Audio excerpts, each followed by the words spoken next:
Welcome back to the channel. This is Trendy Storm and you are watching first part of What If Naruto Was Infected by an Alien Virus. If you enjoy this video, please like, share and subscribe to the channel. Now wasting no time, let's start the story. Not too far away from Wave. For the past hour or so, Naruto and his teammates had been wondering where Kakashi was. They were deployed on a pair of C-rank missions. The first task was to protect Tazuna, the elderly bridge builder. The second task involved examining the location of an object that appeared to have crashed onto the planet from the sky. Kakashi had sent Naruto ahead to the crash site, and after they got a massage from the Hokage regarding the mission rank increase, he and the team would follow in roughly 30 minutes. After arriving at the location, Naruto saw what appeared to be a ship. Even so, it was not like any ship he had ever seen. Naruto carefully examined it from a distance while making a wide circle around it in the trees to hide from view in case anything living was inside. However, he cautiously approached and began searching for a door or other entrance after making a full circle and finding nothing. After scanning the entire ship for nearly an hour, he had not seen any indications of his team or way inside. After becoming weary of standing and waiting for them, Naruto sat down on the ship. Like object, mumbled some foul words, and looked around for his allies. Unfortunately for him, he was sitting on a panel that had come loose during the collision, which sent him plummeting through the hull and into the ship's interior. With a thump, he fell onto his back, knocking the breath out of him for a few seconds. Upon eventually regaining consciousness, he stood up and surveyed the ship's compact cabin. Looking around, he saw that he was the only person on board the ship. He cautiously explored the small space, but all he found was a broken tube covered in an odd, slimy residue. After concluding that nothing was there, he gave the area one last glance before jumping through the opening he had fallen through. He landed outside, took a seat a short distance away from the ship, and looked around for his team. He said out loud, "Man, this is boring. Where are they?" Then, he heard a strange sort of rustling sound behind him, so he leapt clear of the ship and spun around quickly to find out what was making the noise. With a kunai ready in case he needed it, he took a close look around but saw nothing at all, which worried him since his senses were nearly as keen as Kiba's. After concluding that there was no reason for concern, he considered returning to his team and glanced back at his starting point. The sound of rustling interrupted him almost instantly, snapping him out of that thought. He turned to face the noise and saw a black shape that resembled a spider flying quickly in his direction. And before he could respond, it grabbed hold of his face, sending him reeling backward and tripping over a pebble. The last thing he remembered was the sensation of something being shoved down his throat as his head struck a stone and he fell unconscious. With the Naruto squad. Although Sakura was trying to persuade Sasuke to go on a date with her once they returned to the village a Euro, something Kakashi knew would never happen a Euro, she was leaning against a tree reading his signature orange book. Kakashi turned to face their charge and saw that he was becoming inebriated once more. As he turned to return to his book, he saw a crow approaching him, possibly carrying a scroll from the Hokage in its claws.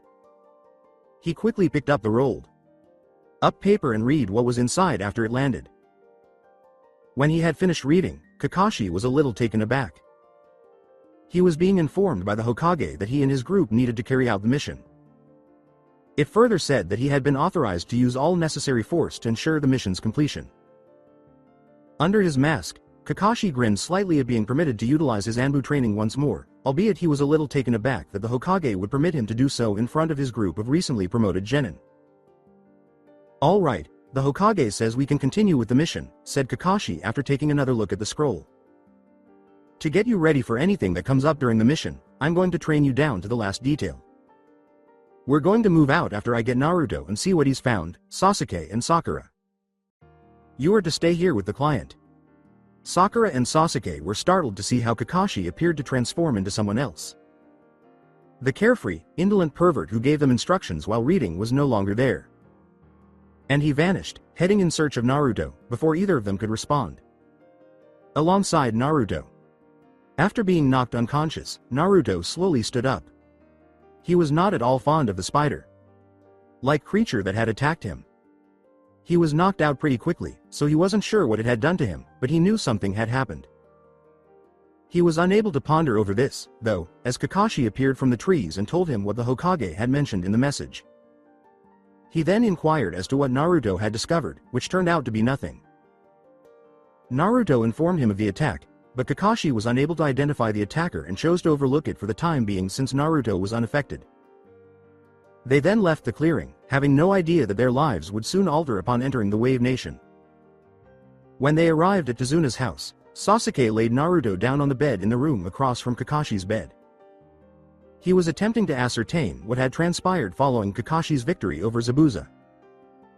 Naruto, who was walking normally just moments before and had been carrying Kakashi with the aid of his clone, suddenly stiffened up and passed out. Kakashi collapsed onto the ground beside Naruto as Naruto's clone vanished in a puff of smoke, ending its brief existence. Then, until they arrived at Tazuna's house, Sasuke was made to carry Naruto while Tazuna was made to carry Kakashi. Sakura, who knew a little bit about medicine, had come to see how Kakashi and Naruto were doing. However, as she began to examine Naruto, a sphere of charka emerged from his body and encircled him, forcing her to retreat. For two reasons, Sakura and Sasuke both gawked at the sphere in disbelief. The first was the variety of charka colors and types that comprised the sphere. Pitch black, blood red, and a deep blue that resembled a typical human color were the three colors. The second reason was that they were aware that a person needed to have a lot of charka and force it outside of their body in order for it to be visible at all, and this charka was so thick that they were unable to see Naruto through it. This indicated that Naruto possessed more charka than either Kakashi or the Hokage combined. They swiftly left the room, taking Kakashi with them, to ensure he was unharmed by the charka. Eventually, Kakashi called his team to him as soon as he woke up the following day. Before he could respond, though, they swiftly informed him of Naruto's situation when they arrived. He went up to Naruto's room faster than they had ever seen him move, and when he did, he was greeted by an odd sight. His student was surrounded by an oblong sphere of charka that hovered slightly above the bed. Although there were occasional blue and black stripes, the majority of the color was red. At its widest point, it measured roughly 3 feet across and 5 feet long. Kakashi was limited to staring at it while attempting to understand what in the world was happening. He would not have noticed the black color charka if he had thought it was just Kyuubi. Without any prior notice, the sphere slowly vanished, leaving behind a structure that resembled a black cocoon and fell onto the bed. Some of the resin-like material then melted and fused to the bed. As Kakashi struggled to come up with a reason for this, Sakura and Sasuke both burst into the room. "Kakashi-sensei, what is that thing?" Sakura questioned as she observed the mass of black gradually engulfing a corner of the space. Although it wasn't really helpful, Kakashi said, "I really don't know," as he walked over and gave it a close inspection. Kakashi let out a sigh, knowing that he would have to hold off on trying to use his Sharingan until he had enough charka. "I will look at it later in the meantime. There are some things we need to talk about." He called Tazuna to him as he led the way from the room to the main floor. "I have thought over my fight with Zabuza and he is still alive." As Kakashi continued, there was a collective gasp throughout the room. That hunter ninja did not destroy the body on sight, but instead disappeared with it. "But he said he would get rid of Zabuza, why would he lie about that?" Sakura inquired. "It might be that this ninja is working for Zabuza, and if that is true I need to get you and Sasuke up to chunin level and fast, which means I am going to be keeping my word on Hell's training," stated Kakashi. While Sakura and Sasuke nodded in concern, Tazuna made the decision to inquire, "If what you say is true, why is he not attacking here right now?" Aware that the question was semi-good, Kakashi sighed. "With the wounds I gave him and being put in the near-death state made by those senbon, he will be lucky to be at full strength by 2 weeks, let alone ready to attack right now." Tazuna replied, "That means we need to get as much of the bridge done as we can, until that fight." After checking to make sure all the bridge's plans were in order, he left the room. "I will have you work on your charka control while I try and figure out what is going on with Naruto," Kakashi said, turning to face Sakura and Sasuke. With that, he led them to some nearby very large trees and out of the house. Then Kakashi pulled out a kunai and threw it at their feet, saying, "Today we will be practicing climbs on trees." Sakura gave Kakashi a strange look and remarked, "But Kakashi-sensei, we can already climb tree." The expressions on their faces said, "Yes, but can you do it without your hands? You'll be using your charka to stick to these trees. This will help you control your charka more effectively and use less just you when using your Sasuke." Regarding you, Sakura, I have observed that you lack a lot of charka, which implies that even if you finish quickly, you will keep going until you are unable to climb any further. Sasuke and Sakura both said, "Yes, Kakashi-sensei," as they started to move in the direction of the trees. While Sasuke broke into a run and marked the tree with the kunai as his foot shattered the bark, Sakura slowly ascended the tree.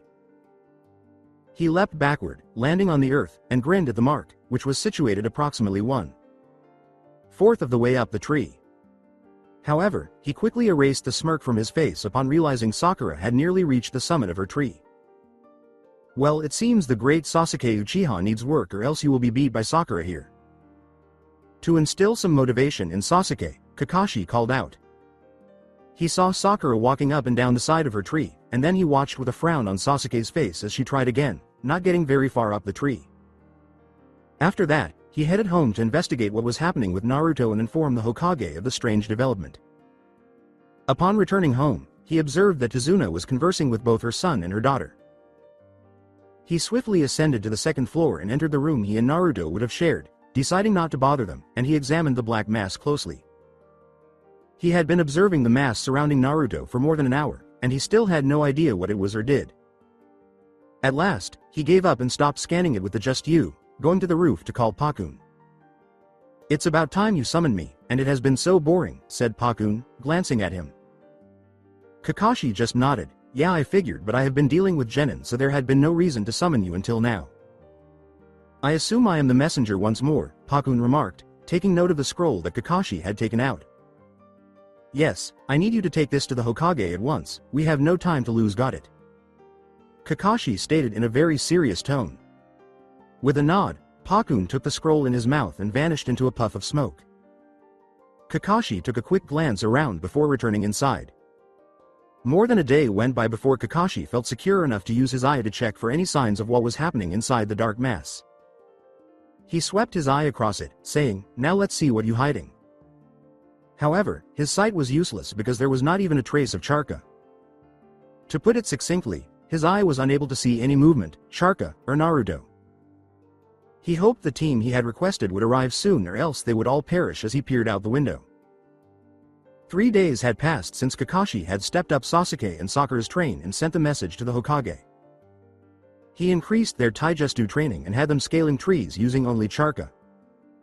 After making the decision to call the cocoon, Kakashi went to check on it at around noon. He still had no idea what was happening to Naruto at all, since it was still difficult for him to read or understand what was going on in it. When he got to the house, he saw the squad he had called for assistance standing by the door. Guy then hastily hurried over to where Jen and Lee, Neji, and Tenten were standing and spoke with Tazuna's daughter, saying, "It is good you are here, Guy." Guy, who was closely examining Kakashi, said, "My hip rival, this is new even for you. Why did you call for help after you said you did not need help with the mission?" Kakashi led the group inside and up to the room where Cocoon sat, saying, "Well, I do not go back on my word, but in this case something happened to one of my genin that is a possible problem."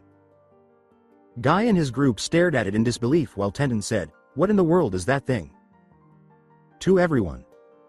Explaining the circumstances leading up to the formation of the cocoon, Kakashi remarked, "I am not sure, all I know is what Sasuke and Sakura told me." After reading the Kakashi story, Guy concluded that the part about the attack on Naruto was the only thing that did not make sense. They discussed everything that had occurred and concluded that Naruto's attack was the only possible cause of it all. "Neji, activate your eyes and tell me what you see," Guy said, turning to face him. Neji nodded and moved them around. Initially, the cocoon appeared to be blocking his vision. He scowled more than usual as a result, but it did not deter him from pushing more charka into his eyes so he could see inside the cocoon. He gasped at what he saw, and everyone else heard him as he quickly closed his eyes. Kakashi inquired, "What is it, Neji? What did you see in there?" Neji carefully reactivated his eyes and looked at the form in the cocoon. "I am not sure. I saw red, black, and blue charka moving around. The genin you spoke of, I am not sure how to describe him," he said. "But the best I can tell, everything about him seems normal. And if I were to guess, I would say he had a tail, 9 tails, though it is hard to tell with how the charka is moving." Kakashi let out a long sigh, thinking how unfortunate he was that the Kyuubi might now also be involved in this. Can you find a way to tell how to get him out, or when he might be able to leave that cocoon? He asked, glancing at Neji. The room appeared a little shocked at hearing that last line. Neji shook his head no as he closed his eyes once more. No, I cannot see him well enough to even try at that, beside I doubt you want to try either. The amount of charka I saw moving around in that small space is enough to blind me if I looked much longer. After nodding and saying, well, it looks like then we will have to wait and see what happens, Kakashi and the others left the room, with Neji taking one last glance before departing. Upon returning to the ground floor, Sakura and Sasuke were seen strolling back in preparation for lunch. After calling them over, Kakashi presented them to Guy's team. They have come to assist us in this mission, Kakashi stated, concluding his directive. After glancing at the group, Sasuke turned to face Neji and commanded, fight me. Neji gave Sasuke a close look before saying, no, there would be no point if you faced off against me. You would be fighting against your fate, which is to lose. I don't care about fate, I just want to fight someone who is strong, to test how good I have become, Sasuke said with a hint of anger in his eyes. Before things could get worse, Kakashi made the decision to put an end to it. No, Sasuke, you will not fight him. Once this mission is over, then you may spar with him, but right now we cannot have any fight among ourselves. Although Sasuke appeared to want to argue, he currently knew better. Sakura then ascended to observe the cocoon that had made contact with Naruto. However, she was shouting out as she left the room as soon as she had entered it. When they heard this, everyone rushed to Sakura's location. After confirming that she was alright, they entered the room where the cocoon was and discovered it was rupturing open. Its tail protruded from the cocoon, piercing it and gradually creating a large gash in its side. Then, a form began to slowly emerge from the cocoon, fall to the ground, and then slowly stand up. Kakashi was in disbelief when he saw Naruto standing in front of them. However, this Naruto was not the one they remembered. To start with, she was a woman. As soon as Tenten realized this, he ordered everyone to leave the room and go downstairs, asking Guy to wait outside the door. After finishing this, Tenten turned back to the girl and gave her a close inspection. Her hair was still blonde, but it now had black and red streaks that ended in the middle of her back. She resembled Tenten in terms of build, even though, if Tenten were to guess, she had not yet reached puberty. As soon as Tenten quickly grabs a blanket and covers her, Naruto stops at the sound of her voice and thanks her. As Tenten stalked around Naruto, he noticed a few oddities about her. Firstly, her tail was twice as long as Naruto's body and was completely black, shaped like bone, and had a very sharp blade at the end. Her ears had shifted to a higher position on her head, resembling the ears of a fox or cat.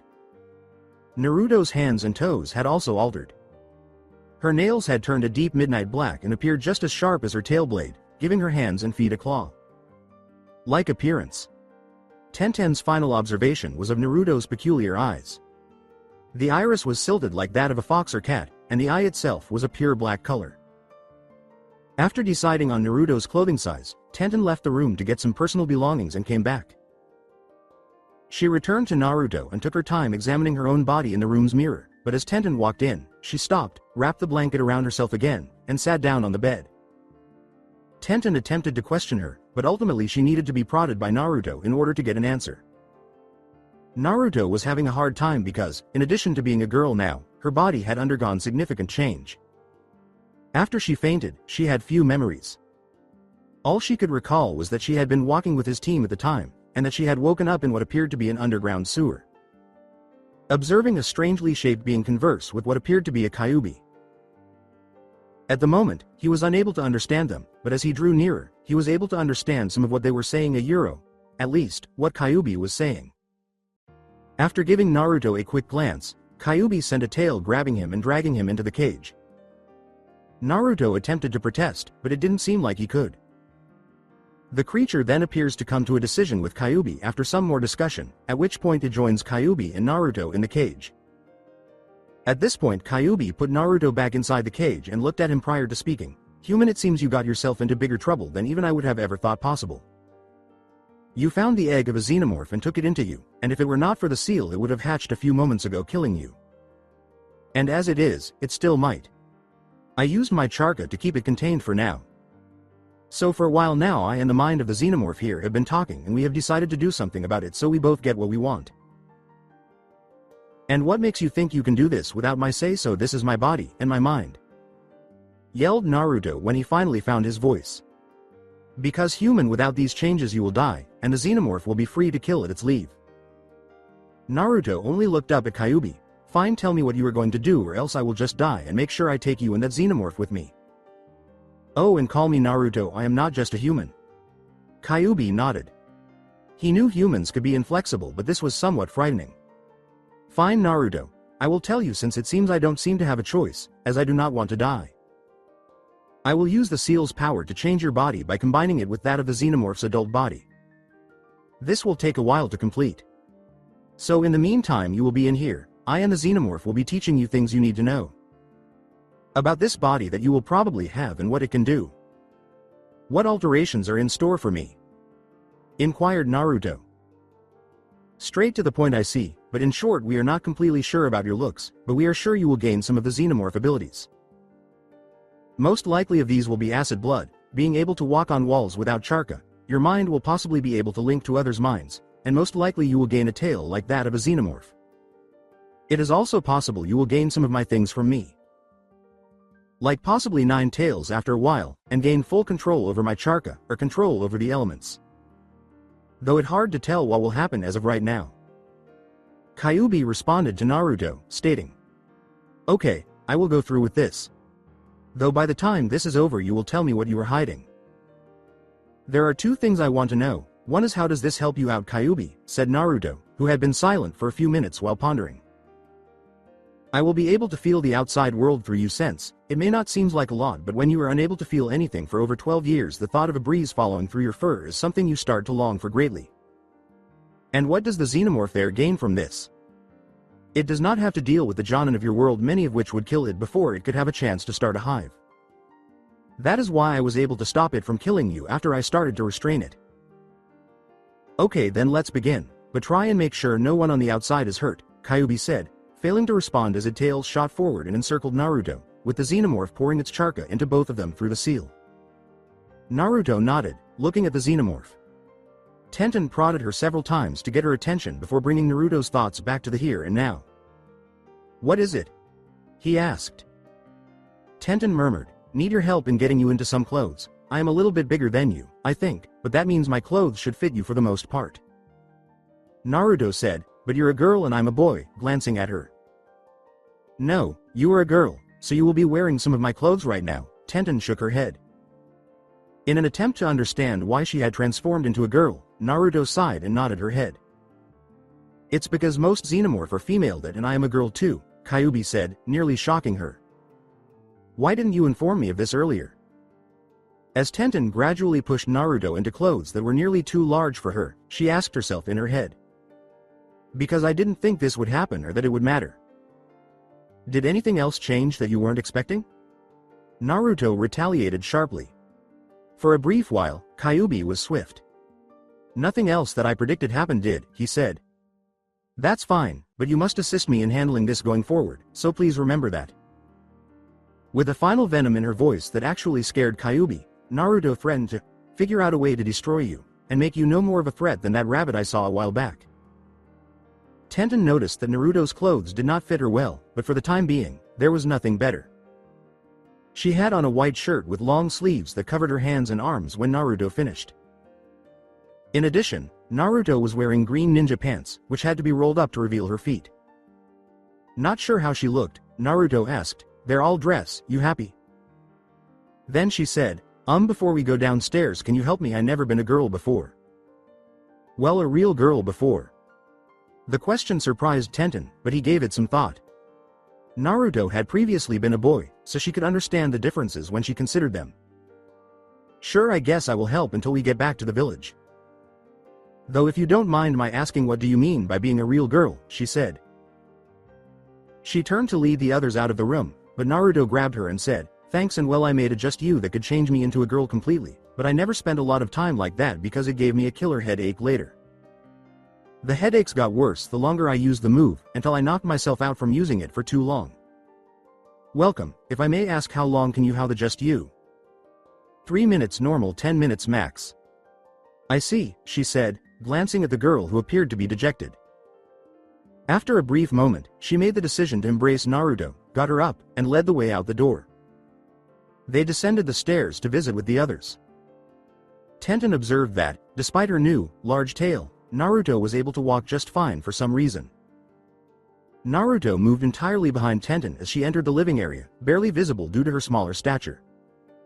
As Tenten and Naruto entered the room, everyone looked up.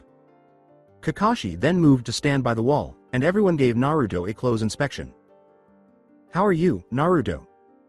Kakashi inquired cautiously. Naruto said, "I am fine psychically, I guess, but mentally, I'm not sure just yet." With a downward glance. Understanding, Kakashi nodded, "Yeah, I bet." "Sensei, who are all the other people?" asked Naruto as he surveyed the group. "Oh, sorry about that, this is Team 9, their sensei Might Guy, also Tazuna family." Guy said, not really toned down from his normal youthful self, "Oh, it is nice to meet the final member of Kakashi youthful group."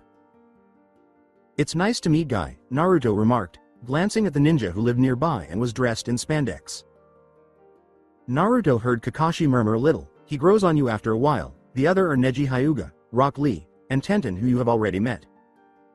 Kakashi gestured to each of the genin in turn. "And this is Tsunami, Tazuna daughter." "Sensei, can I train a little bit?" "I'm hoping to take my mind off what happened and see what my body can do," Naruto said, grinning a little and saying hello to each person in turn before turning to face Kakashi. Nodded Kakashi, "Okay, I will go with you and show you what we have been working on." "Okay, and, Tenten, can you come and help me with, well, learn or teach me about my body," said Naruto. She turned to Guy and nodded. "Okay, I will come if it is okay with Guy-sensei," she said. Naruto thanked Guy and then walked out the front door, Tenten trailing closely behind. Guy made the decision to walk after Kakashi when they both sensed Naruto's chakra. They conversed in hushed tones. "You noticed it in her eyes as well," Kakashi informed Guy. "Yes, I saw the fear in them when she first came down those stairs." "Indeed, I think I have hit a wall, my friend.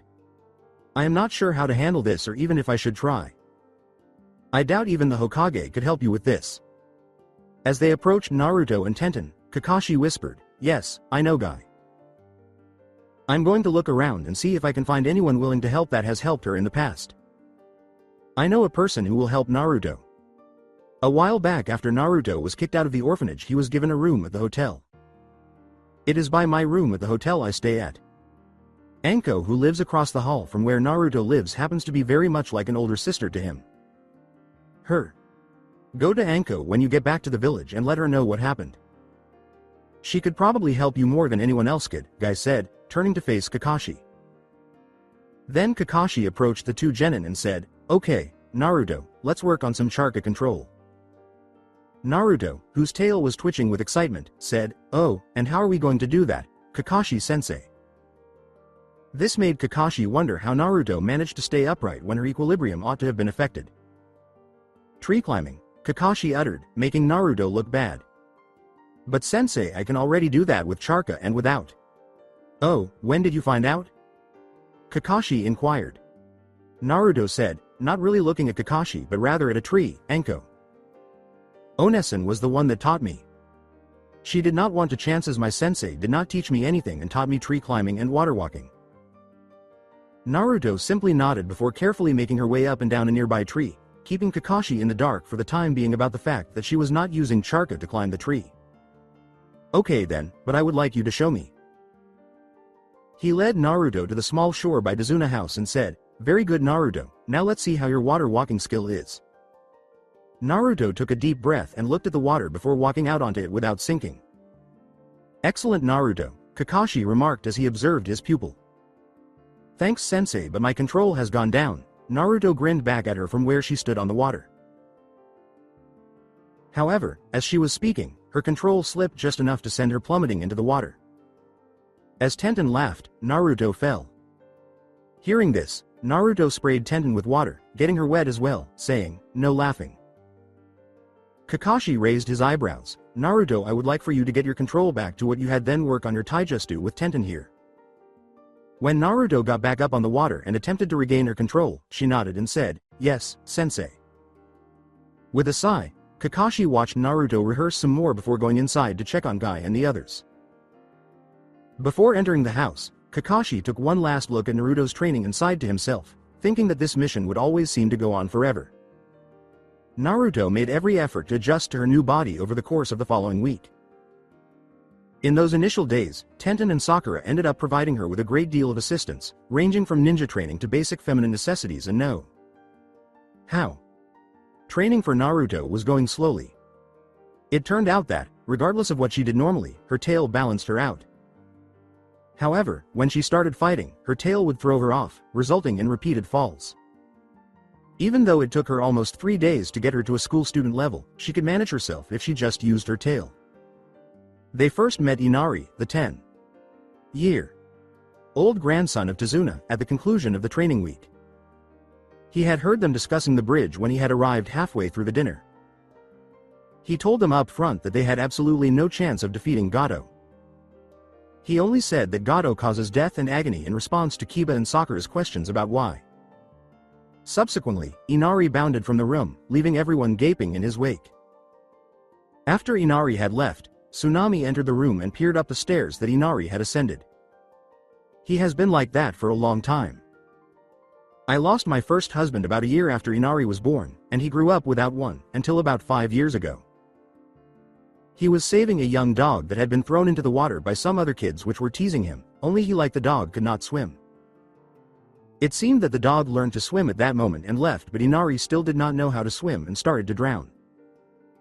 Everyone in the room quietly listened as Tsunami continued, and he would have drowned, had it not been for a passing fisherman that saw him that day and saved him. He would not be with us now. As time slowly passed, this man became like a father he never had, staying even in this house as he and Inari grew closer. Everything was going okay till a few years ago when Gato came to this village a Euro. Rewind a year ago. You all see this man here, and he has gone against my company and tried to stop me from taking over this little village and island of yours.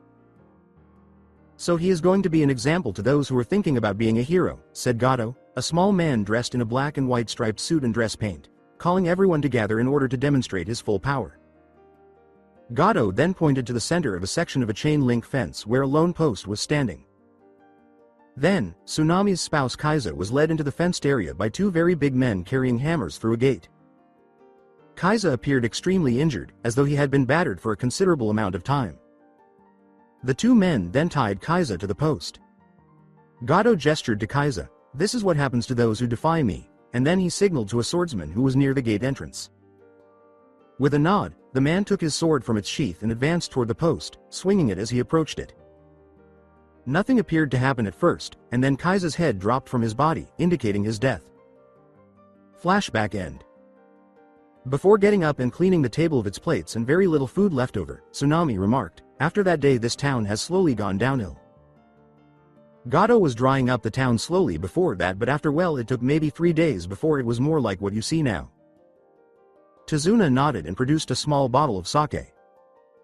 "Yes, we started working on the bridge plan about a week later, and we actually started building it about a month after that. Then, about a month ago, Gato found out about it and decided to kill me. Thankfully I found out and went to your village for help."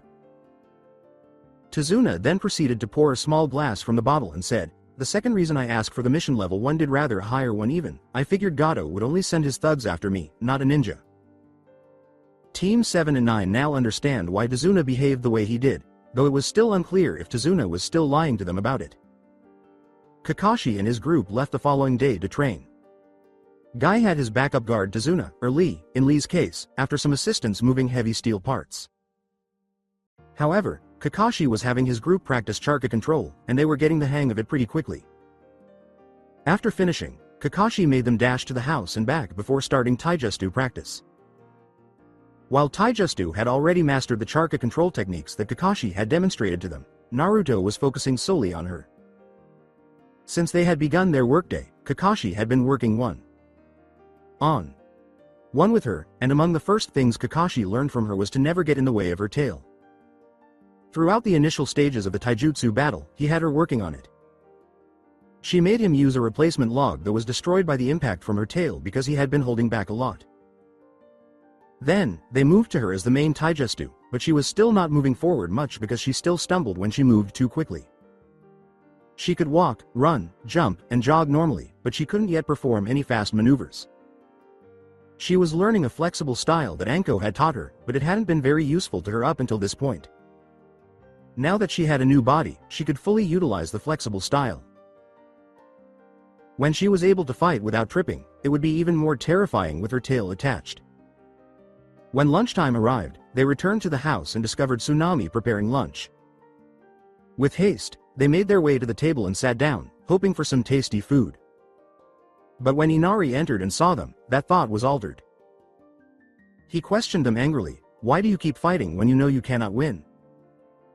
Speaking up in an attempt to defuse the situation before it got out of hand, Kakashi said, "Even if we have to face death, we have to follow the order we were given." Inari glared at them with enough intensity to give the impression that they were the source of his suffering. "Sure, death. I don't doubt you know death, but do you know pain? I bet you all lead perfectly happy lives. How else is it that you can seem so positive and sure you will win?" Though it was obvious to Tsunami and Kakashi that the Inari had gone too far, before they could respond, they felt Charka appear to flood the room. It brought Sakura and Sasuke to their knees, left Tsunami on her knees, and even caused Kakashi to feel a little out of breath. While Inari was on the ground, pale and gasping for air, Naruto's tail shot forward deadly quickly, her face simultaneously filled with sadness and rage. Before anyone could respond, Inari was dead. Kakashi made an attempt to stop Naruto, but even though he was close enough to act, he knew he would not be able to assist in time. The young boy was being yelled at by Naruto while he was watching helplessly as the tail blade shot toward him at a high rate of speed and missed him by an inch. "Are you an idiot? Nothing but pain. A ninja's life is nothing but pain," Naruto exclaimed, her voice seeming to fill the small room with hatred as she went on, her charka slowly forming flame. Like images around her body of blue, red, and black. "I have known only pain for almost my entire life. Do you know what it's like to never know where your next meal will come from, or the need to fear anyone who says they are willing to help you? I can say that and much more, so never say I don't know pain because I can swear your worst day is nothing compared to a normal day in my life," Naruto said, her charka seeming to intensify with each uttered word until even Kakashi was on the floor, gasping. After Naruto had finished her yelling, the charka completely vanished, and she turned to face everyone in the room. She turned and walked out the front door, her tail lash out at random, nearly hitting objects as she went, tears welling up in her eyes. They were all still on the floor, breathing heavily or faintly. She then spoke softly, almost sadly, "I am going to train and blow off some steam. So don't follow or you just might get hurt or killed." It took several minutes for everyone to return to their regular sitting and breathing patterns after Naruto left. Tsunami opened her mouth to say something, but she had to stop when Guy flew through the window. He landed and started searching for the person responsible for the massive charka spike he had felt from the bridge. Guy asked Kakashi, "What in the world was that charka from?" After he had checked the area and found nothing dangerous. "That was Naruto Hayayuro. She lost control of her temper a little bit," said Kakashi. Even though Team 7's Tsunami thought Kakashi was kidding when he mentioned a little bit, they all vowed never to irritate Naruto again just to be safe. She had ample reason to make that promise, given her ability to use her charka to bring even the most seasoned Jonin to the ground. A little bit? It felt like the Hokage was ready to utterly destroy someone from where I was. "Yeah, I bet, and yes, a little bit. She was just mad at what Inari here had said," Kakashi replied. "Trust me, if Naruto was truly mad, then this house would not likely still be here, let alone standing."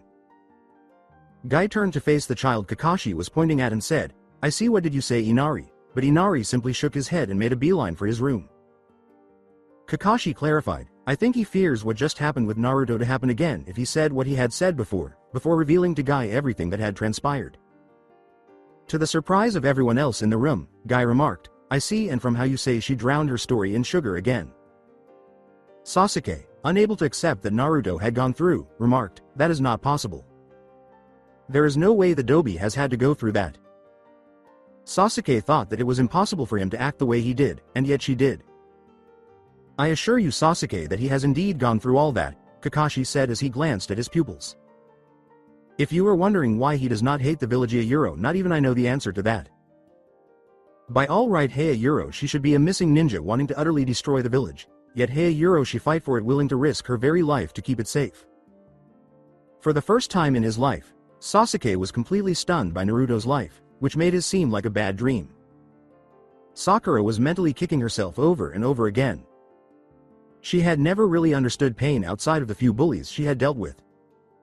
Tsunami questioned whether there was any way she could assist Naruto. Guy then walked away, leaving everyone to mull over their own ideas. Well, seeing that is all, then I will step out and let you deal with Naruto. I need to get back to Dazuna and tell him everything is okay. With Naruto in the forest. In the interim, Naruto called forth 50 clones, which he then used to attack her simultaneously. She killed each and every clone one by slicing, piercing, punching, and kicking them. She repeated this 16 more times before sitting under a tree and sobbing in private, wondering why life was so unfair to her. She eventually gave up crying and just sat there looking at a tree, her tail tightly wrapped around herself, wishing someone would just take her life. Then, as though responding to her innermost thoughts, a few senbon shot out of a nearby tree in her direction, taking her life in one shot. However, Tenten appeared in front of her and used a kunai to deflect every senbon, saving her from death. When Tenten suddenly materialized in front of Naruto, she was startled and said, "Hey Naruto, I heard what happened from Guy-sensei, and well, I had to come and see if you were okay." With a dejected expression and tears in her eyes, Naruto simply nodded. "Why did you not just let those senbon hit me?" she asked. Tenten, slightly taken aback by what she had just heard Naruto say, asked, "What? Why shouldn't I stop them?" As she looked around the trees for the person who had thrown the senbon. "Because I am ready to end my life. That boy Inari, he said I don't know pain." "He was wrong," chuckles Naruto. "I only have ever known pain and I want to stop dealing with that pain." "I guess you have a point, Naruto, but right now I need you to live. I have started to grow attached to you and right now I would be really sad if my new friend died." Tenten sighed, wishing she could give Naruto a hug, but it wasn't safe yet. Tenten briefly looked away from the trees as Naruto remained silent for a short while. "I guess you were right. If I did die right now, there are a few people that I would cause a lot of pain for. My loved ones, and that is not going to happening." "Agreed." Tenten grinned and pulled Naruto into an embrace. It was at this point that the person who had thrown the senbon decided to launch another attack. After hearing them, Tenten realized there was nothing she could do to protect Naruto. But Naruto was determined to protect neither of them, so she swung her tail blade to knock the senbon out of the air. After breaking up their embrace, Tenten and Naruto dashed off to find their assailant, Naruto, in the trees below Tenten. Quickly spotting the assailant, Naruto dashed beneath her, and Tenten pursued him until Tenten also noticed the attacker. Tenten launched her attack with her throwing weapons, making the assailant a Euro, who appeared to be a girl Euro, dash around. Naruto had time to scale a tree and wait for the girl to approach as she ducked. Before the girl could respond, Naruto sent out her tail and coiled it around her once more as soon as she landed on a bracket close by. In order to ensure that the girl could not flee, Naruto quickly made her tail tighter and wrapped it 4 more times. Tenten leapt up beside Naruto and turned to face the young girl who had attacked them. She was probably no older than they were a Euro, perhaps 11 or 12. Once Tenten was with them, Naruto asked, "So why did you attack us?" The girl tried to escape Naruto's tail instead of responding at all. But when she felt the tail blade against her neck, she failed and stopped. When Naruto said, "You know you can either tell us or we can cause you a ton of pain," her tail blade pressed harder against the girl's neck, nearly cutting her. Tenten sighed as he spoke, "Fine as you wish. Naruto thinks she can stand the acid?" Despite the girl's silence, Naruto pulled out a kunai and said, "Oh, I'm sure she can." Then, in an attempt to reduce the pain, she made a small cut and severed a small portion of her tail. A small amount of red blood with a hint of green leaked and landed on the tree's section. The girl stared at the spot on the tree where the blood had fallen, then watched in horror as it melted through the tree without showing any signs of stopping.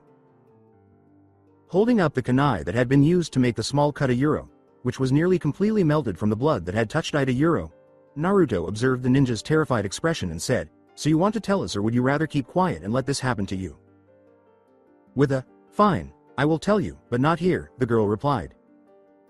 After giving a nod, Naruto drew her tail back from the girl, enabling Tenten to restrain her. After that, Naruto and Tenten carefully made their way back to the house by descending the trees with the girl.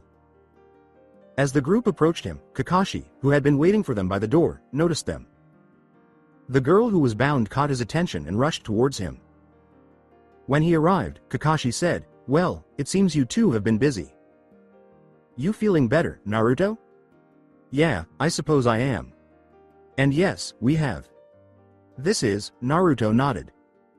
"Haku, feel free to refer to me as Haku, the now." Haku replied. Naruto said, looking at Kakashi with a faint smile and pride at being of assistance, "Haku here attacked us, and after catching her and threatening her with a very painful death by acid, she agreed to answer some questions but only if we went somewhere else. So we came here." With his one visible eye, Kakashi gave Naruto a smile and said, "I see, very well done, take her to your room, Naruto, and make sure she does not leave. I will be up in a few moments after I have a word with Tenten here." Before escorting Haku inside the home and up the stairs to her room, which she now shared with Sakura and Tenten, Naruto gave a leading nod. Tenten said, "It is about Naruto. You want to talk about, right?" while giving Kakashi a close look. Looking at Tenten with concern clearly visible in his one visible eye, Kakashi said, "Yes, I would like to know what happened after you told me you were going after her. I am worried about her, not so much about her health, as she can heal from almost anything, but her mental state. I am no medic who could tell you what is really like." Tenten sighed as she cast her gaze to the ground. "I think depressed after what happened would be a good start. She wanted to die when I found her. This is not the first time she has been like this. After some of the worst beatings she has felt this way before, but always seemed to get over it after the Hokage came and visited her," Kakashi said, her eyes widening slightly as she peered into the house after Naruto. Tenten sadly followed Kakashi's gaze into the house, saying, "I bet. She has been very clammed up about her past, but from what I have been able to get out, it was not fun or happy." Even though he did not say it, Kakashi knew that the word, not fun, or happy, would be applied to something like the Sasuke case at the moment, so he nodded. "However, Naruto, you would discover that most individuals who had visited Ikibi or Anko had less physical or psychological suffering than Naruto. Even though Naruto hadn't been beaten daily, he had spent a lot of time alone. When he was, even if it was just once a month, the beatings were typically severe enough to send him to the hospital. That didn't cover all of the poisoning incidents and attempted assassinations that had occurred. Tenten, I would like you to stay with Naruto no matter what. I will let Guy know. After what happened, I am very sure you can understand why. Now I think we have a person to ask questions about why they did and what they did." Before Tenten and Kakashi entered the house together, Tenten said, "Okay, I will keep an eye on Naruto. I would anyway after today." They entered the room where Haku and Naruto were silently discussing something. They halted upon seeing Kakashi and Tenten enter the space. Naruto was grinning at them. "It seems Haku here attacked us because we were the ones to hurt her precious person, Zabuza." When Kakashi and his group discovered Haku's true identity, they believed that everything would go wrong for them. However, as everyone was sitting down to eat that evening, something unexpected happened. Zabuza Momochi ran through the door, appearing as though she was about to murder someone. It was evident that he was in no condition to run, even though he was missing his sword and was limping. Zabuza initially observed Haku restrained and receiving nourishment from Naruto. The moment he looked down, he saw who was sitting next to Naruto: Kakashi and Might Guy, two of the Leaf's strongest ninja. Guy leapt to his feet and knocked Zabuza to the ground, pinning him there with a kunai around his neck, before anyone else could respond to Zabuza's entry into the room. "So, Zabuza Momochi, you are the demon of the mist. What has brought you here in this particular state?" Guy questioned while he was sitting there pinning Zabuza. Haku said, "Zabuza Sama, why did you come out here in that state?" Zabuza did not need to answer. "Did I not advise you to wait to try anything until you were better in bed?" Zabuza nodded, looking a little miffed at being reprimanded by her. "Yeah, but I had to make sure you were safe because you were missing. Upon reflection, I could have easily checked through the window when I thought to check here." Sasuke said, "Yes, you could have, and now you were both caught," in a manner that gave the impression that he had completed the task. Naruto gave Sasuke a glare and said, "Shut up, you did nothing." After glaring at them both briefly, Kakashi said, "Both of you quiet," turning to face Zabuza. "Now what are we going to do with you? You are our enemy, and you might attack us if we allow you to survive." "Kakashi, if I may," Naruto said, glancing between Zabuza and Haku. "I doubt Zabuza will do anything if we were to say keep Haku here at knife point. Naruto, I also informed you. That may be a wise decision after all." Observing the slight look of fear cross Zabuza's face upon hearing Naruto's idea, Kakashi said. This made Naruto smile, and then he spoke again, saying, "That means I will want you to watch Haku here until the mission is over." When Naruto looked at her sensei, she said, "Why me, sensei?" "I want to help out on the bridge.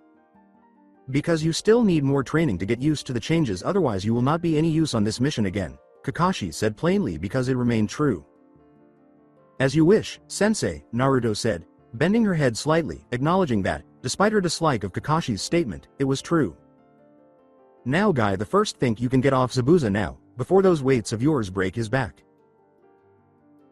When Kakashi was certain that everything would work out, he said to Guy.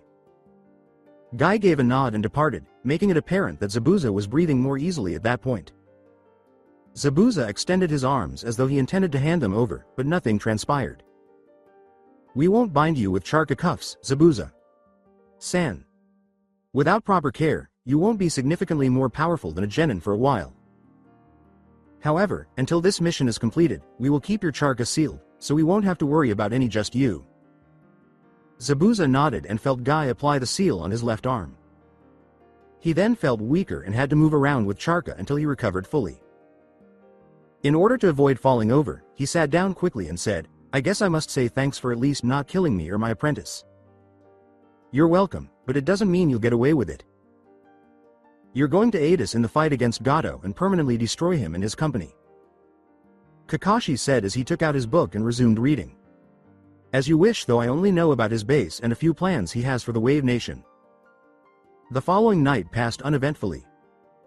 It transpired that Zabuza regarded Haku as a daughter and that Zabuza was a father figure to Haku. This clarified why, despite his wounds still healing, he went looking for her. Over the course of the following few days, Kakashi learned everything Zabuza knew, and Naruto learned everything she could from Haku. As it turned out, Gato intended to use his shipping business as a cover to try and build an empire by first turning the wave into his own nation. In the end, Guy and his group would destroy the base that Gato was holding out while Kakashi and Sasuke would observe the bridge. As a result, Naruto and Sakura were left to watch over Zabuza and Haku, who were bound with ninja wire until Guy or Kakashi returned for the day. Though Sasuke later complained that he would rather go fight with Guy than stay and watch over the elderly man, everyone agreed to this plan. This was stopped by Kakashi, who said that Sasuke would follow instructions and refrain from complaining if he wanted any more training during the mission. Guy and his group left early in the morning on the day the plan began to ensure they caught Gato and his group off guard. Everything went according to plan. Neji led the way cautiously, watching with his eyes to make sure they were not stepping into any traps. Shortly after, Sasuke and Kakashi left with Tazuna for the bridge, but Naruto remained with Sakura to keep an eye on the family and the two prisoners. Naruto continued to converse with Zabuza and Haku as time passed. Then she saw something emerging from the woods through the window. It was evident to her that the two men were discussing among themselves about receiving payment from Gato after completing this task. Before leaving the window, she quickly created a clone. Then, using her newly acquired powers, she adhered to the wall and cautiously descended it so that they could enter the house in silence. Sakura was in a defensive position inside the house when the two swordsmen came in laughing and prepared to kill her, but Naruto intervened. Without making a sound, her black tail shot forward, taking off both of the swordsmen's heads. She entered through the door, dropped to the ground, moved the bodies outside, and then entered again. Sakura was the only person in the room, while Tsunami and Inari were hidden in the kitchen, according to Naruto's observations. Upon observing Sakura, Naruto noticed that she had become quite pale. Based on his best guess, he assumed this was due to witnessing someone die in that manner for the first time. Naruto inquired, a little worried, "Sakura, you okay?"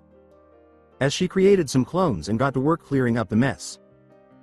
"Yeah, I guess I am, though I think I might a Euro," she fainted and fell backwards. Sakura moved onto a couch, and Naruto could see right through her to what she was going to say. She hurriedly went to check on Tsunami and Inari, who had not noticed anything, and discovered that despite what had happened, they were both fine. Naruto asked, glancing between the two, "You both okay?" "Yes, we fled as soon as they entered the room," Tsunami said, giving her son a hug and grinning slightly at Naruto. There was a small sigh of relief from Naruto as he said, "That is good, trust me, you did not want to see what happened." "Okay, do you think they will send any more people here and grab us or kill us?" Naruto formed, making some hand gestures that caused 6 more clones of himself to appear. "Honestly, I am not sure, but I need to let Kakashi.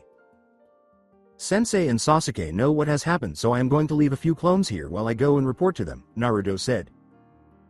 They nodded at them and moved to different locations around the house to increase security and monitor Zabuza and Haku. Tsunami said, "Thanks Naruto, I will try and wake up Sakura and help her deal with what she saw, remembering how her husband had been killed." "Alright, thanks. I have to leave now," Naruto uttered, observing the expression in Tsunami's eye and wondering about her past. However, Naruto hurried out the door and down the road to the bridge before having time to consider his options. As she descended it, she saw that the swordsman she had slain had advanced rapidly toward the house, leaving a great deal of damage in their wake. When the bridge came into sight, Naruto made the decision to pick up the pace and began to pump Charka into her legs.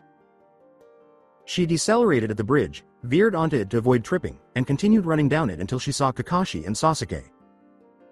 She skidded to a stop and stopped in front of Kakashi, who looked at her questioningly while she struggled to stop herself from falling.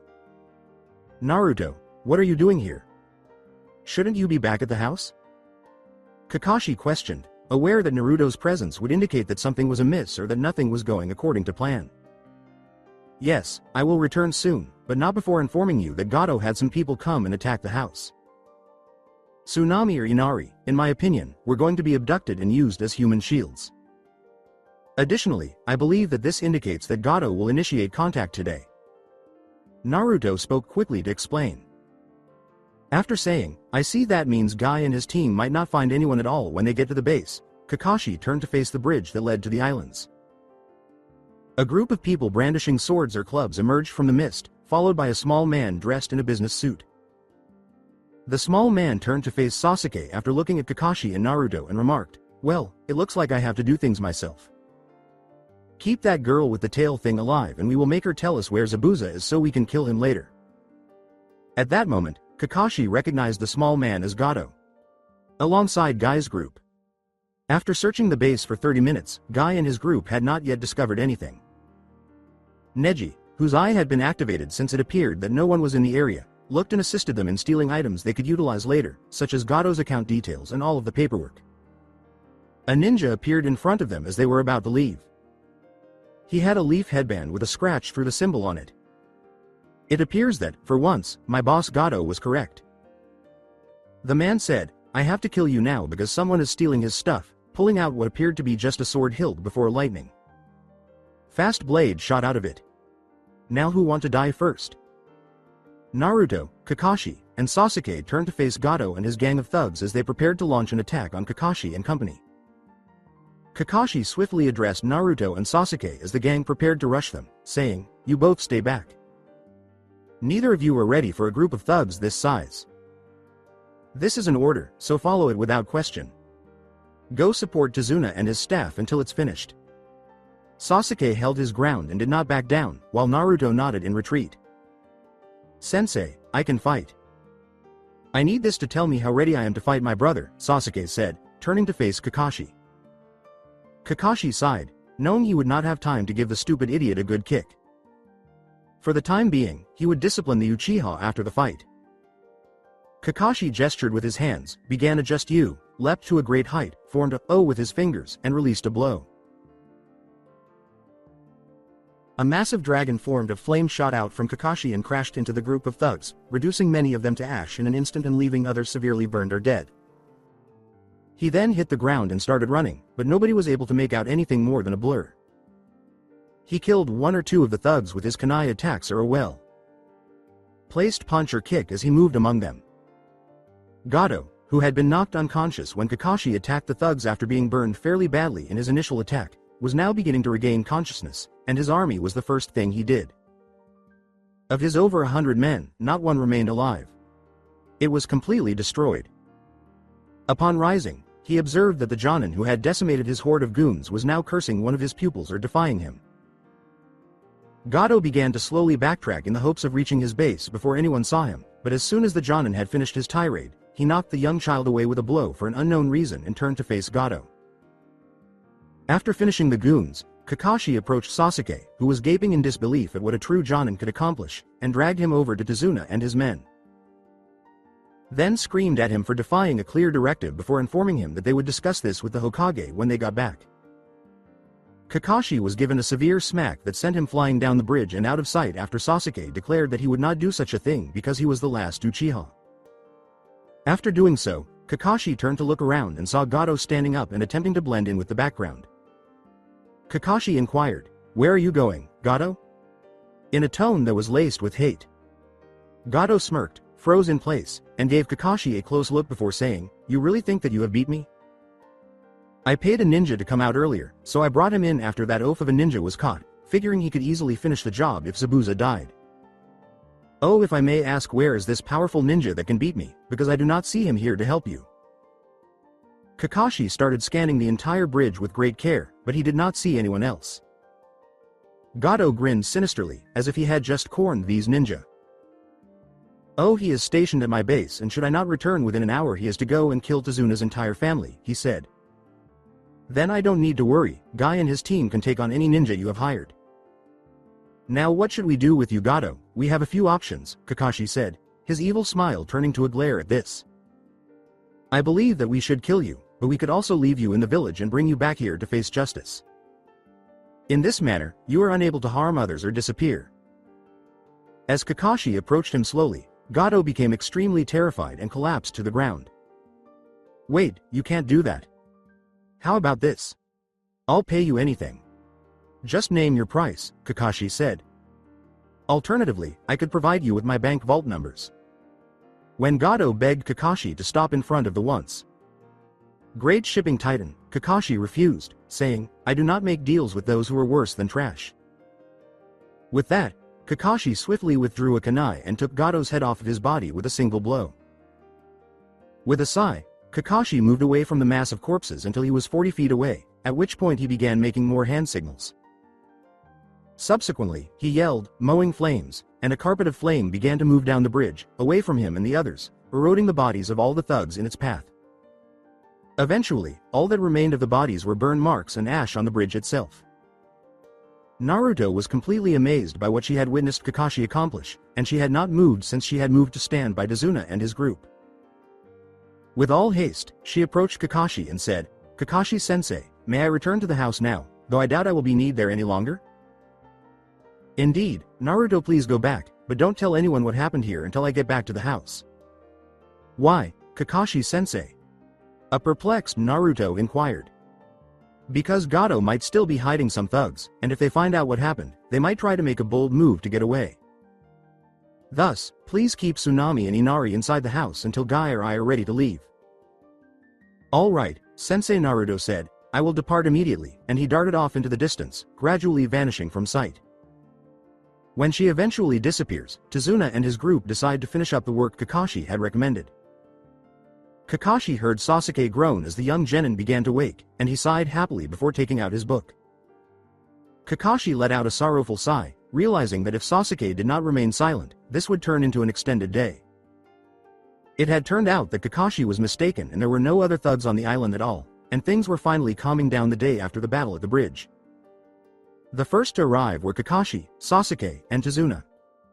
Guy and his group appeared a little worse for wear, but nothing that a good resting day could not fix. Though the person was generally weaker than they believed, it turned out that the guy and his group had battled an ex-ninja of the leaf and the blade he stole. Parties were thrown all over the Wave Nation Islands that night, but because the country was still extremely impoverished, they stayed relatively small. That evening, Naruto and Kakashi also discussed their plans for what to do with Gato's death with Zabuza and Haku. "So, Zabuza, what should we do with you?" Kakashi questioned, taking off the two Rouge ninjas' restraints and seals. "You could just let us go back out into the world, but I doubt you would do that," Zabuza said, glancing fearlessly at Kakashi. You are right. In short, it looks like you will be coming with us back to the village where the Hokage will decide what to do with you. Zabuza said, which means we will probably die. It's not true, Gigi. Sama doesn't kill people unless he has no other option, Naruto said as he and Haku entered and brought some food for the group. So I say let's give him an opening for that. Zabuza asked, what do you have in mind, kid? It's as simple as you trying to kill the bridge builder while I was on duty, now that we have you apprehended. In other words, the official report declares your death. We found Haku at your hideout, claiming to be your daughter, but she never knew what you were doing or assisted you with it. She will now be a ward of the Leaf Village. And the unofficial one is the real deal, Kakashi concluded, proudly glancing at his pupil. It's a plausible plan that is both simple and effective, as it aligns with my normal approach. Though that implies you have to make sure nobody disagrees, Zabuza added, expressing how much she liked the plan. Haku questioned as she was eating, so then what will happen to us once we get to the village? Probably a new moniker for Zabuza or being included in the Anbu group. As for you, nothing because you were never listed as a ninja or as a missing ninja at all. To put it briefly, you are now merely a new resident of Leaf Village. However, I believe you should remain at the apartment I'm in until we find you and Zabuza a place to call home. That seems like a good idea. Why at your apartment, if I may ask? In addition, I've been curious about where that tale originated for a while. The last line caused Naruto to pause, which gave Kakashi the opportunity to respond. Well, the first one I can answer, and that is because the apartment she lives at is a Jonin apartment complex. When Zabuza heard that, he appeared a little shocked. But why would she need to live there? In response, Naruto said, because I need a very safe place to live, like the Jonin apartments, because I have some rank secrets that involve me. We already know why I am no longer a boy, but I can't tell you until I speak with Gigi Sama about it. In addition, I have a tale. You look like a boy, Zabuza said, carefully examining her before he gasped in shock. Wait, you're that orange clad genin that helped Kakashi escape when we first fought? Haku then gave Naruto a close look and saw that Zabuza had been right when she claimed that the girl in front of her was the boy from before who had been seen wearing an orange jumpsuit. She said, her shock evident in her voice, but how is that possible? I cannot even think of a bloodline that could do this to a person. As I've previously stated, we know why this occurred, but Naruto needs to speak with the Hokage in the interim. I'm not able to tell you anything more about this until then, Kakashi replied in a manner that suggested the conversation was coming to an end. Because Gato was no longer a threat, many people were willing to help, and over the course of the following week and a half, the bridge was completed. After completing her training with Tenten, Naruto was prepared to use her new body in battle, though she secretly wished she had a male body. However, Naruto was aware that she was far beyond genin level and that, with her new taijutsu, she was stronger than ever. They discovered that Naruto would constantly fall because her body would overreact to balance if she imagined an attack too much. Sakura laughed when she realized that Naruto was only moving around by fighting for a while instead of walking because they had been drilling every move into her until it felt more like moving than fighting. After promising to meet them once the bridge was finished, Zabuza and Haku had returned to the base for a week to pack and prepare for their move to the Leaf Village. This decision was made because Guy and Kakashi threatened to hunt them down if they did not return in a week. They had completed packing by the end of the week, and they departed very early in the morning for the Leaf Village. At the end of the bridge, Guy team was waiting for them along with Zabuza and Haku. Kakashi approached his team and waved before the teams all headed home. They did not want to stay longer because Naruto was on the verge of getting her first period and they were afraid that the strange changes to her body would also affect her menstrual cycle. Despite knowing this was going to happen, Tazuna and his family were still taken aback when Tazuna woke up in the morning to find them all gone. Tazuna called out names to be given to the bridge later on after he had finished speaking. Finally, the bridge was dubbed the Great Leaf Bridge, since the Leaf Village had been the one that had saved them. For nearly the entire day, Zabuza, Haku, and the Leaf Ninja had been traveling at full speed in the direction of Leaf Village. The reason for this is that Naruto was about to have her first period and was acting like a typical girl instead of a person releasing acid blood. Naruto, however, was not your typical girl. She had an odd tail and eyes, and her blood was acid. And because of these factors as well as the fact that Kyuubi was sealed inside of her, the Jonin accelerated their journey and did not stop until they arrived at the village. After spending the better part of the morning and afternoon traveling, Kakashi and Guy didn't appear any less exhausted than when they first left. Though a little worn out, Lee, Tenten, Neji, and Naruto all appeared eager to run some more. Sasuke and Sakura had never run this far in their lives, and they appeared to be about ready to pass away. Since Haku and Zabuza had to run great distances to avoid the Hunter Ninja, they were roughly as exhausted as Kakashi. They came to a halt in front of the Leaf Village gate just as Sakura reached the end of her rope and passed out. The group approached the gate, and the two chunin guarding it nodded for them to pass. However, just as they were about to pass, Naruto Ayuro, whose tail was twitching behind her to maintain equilibrium Ayuro, noticed them and stopped them. Guy and Kakashi, it's wonderful to see you both again. However, why did you bring back an A rank missing ninja with you? Additionally, who is that girl, and where is Naruto? The guard questioned while keeping a close eye on the group. All right, in that sequence. Something happened on the mission because he wants to join this village and Naruto is the girl. We must see the Hokage right away, and I must request that this be kept under wraps so that no one else is aware of it until we have spoken with the Hokage. The Chunin ninja's eyes grew gloomy as they realized that keeping silent about something could have repercussions for the entire village. Very well, be on your way, the Chunin gestured for the group to move forward. Sasuke, take Sakura to Training Ground 7 and wait there for me. You are also not to speak a word of this to anyone, Kakashi said, nodding to his group. I'll remove you as a genin before you can even make the ram hand sign if you disobey this. I understand.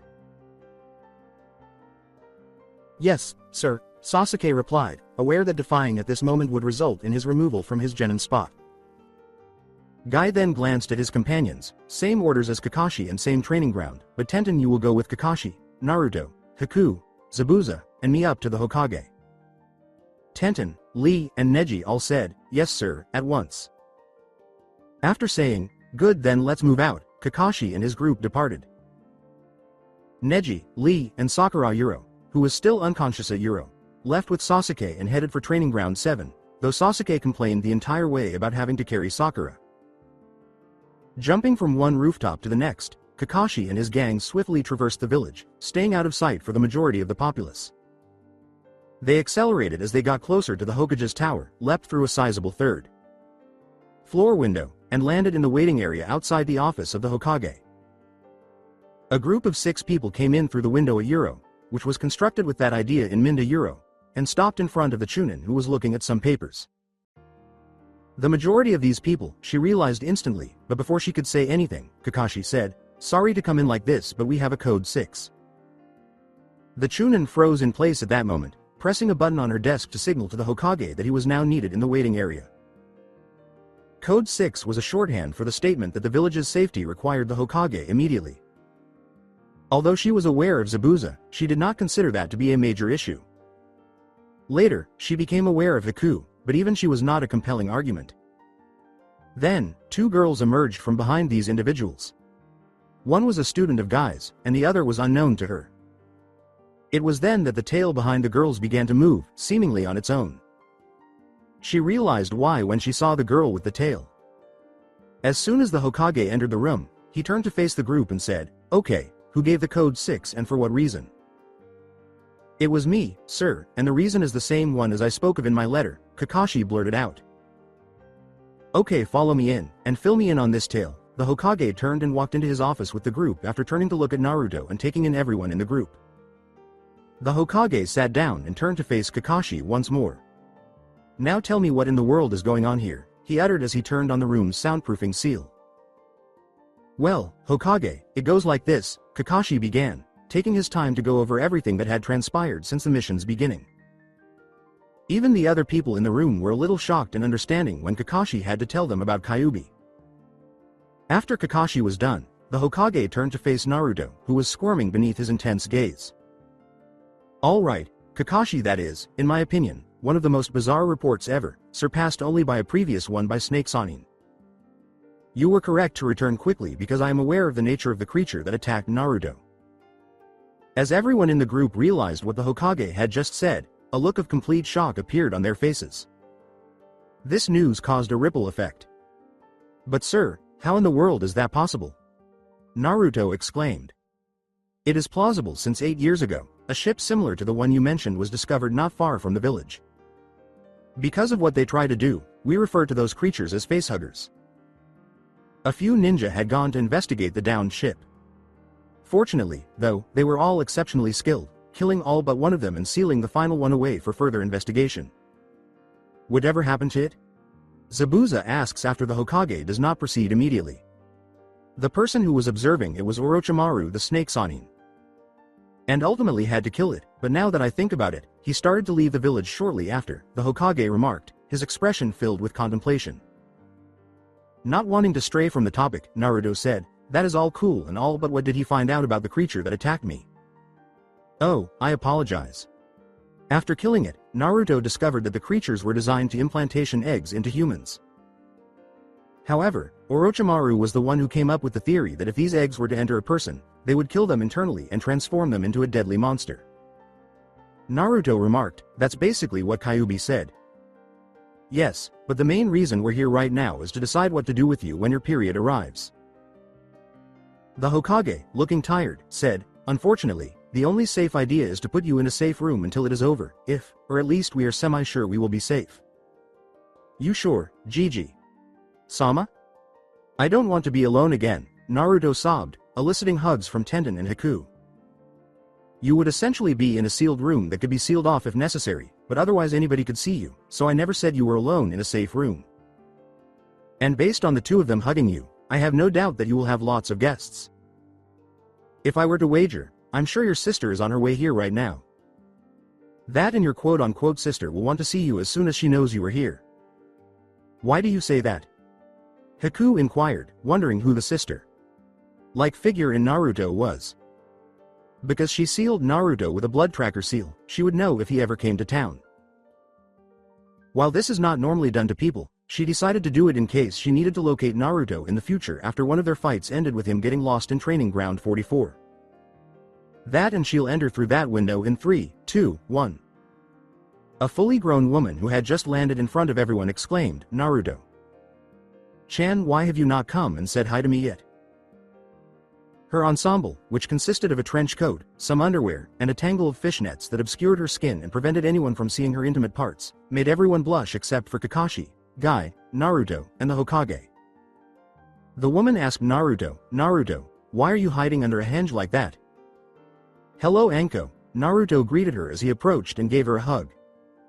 And this is not a transformation this is who I really am. I could change myself in some way. Naruto was upset because she was hoping to get an immediate hug from her sister, so Anko came back up for a brief visit to examine Naruto.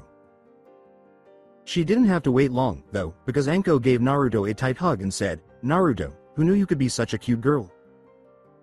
And I want that tail as much as that. Everyone in the room let out a loud, what?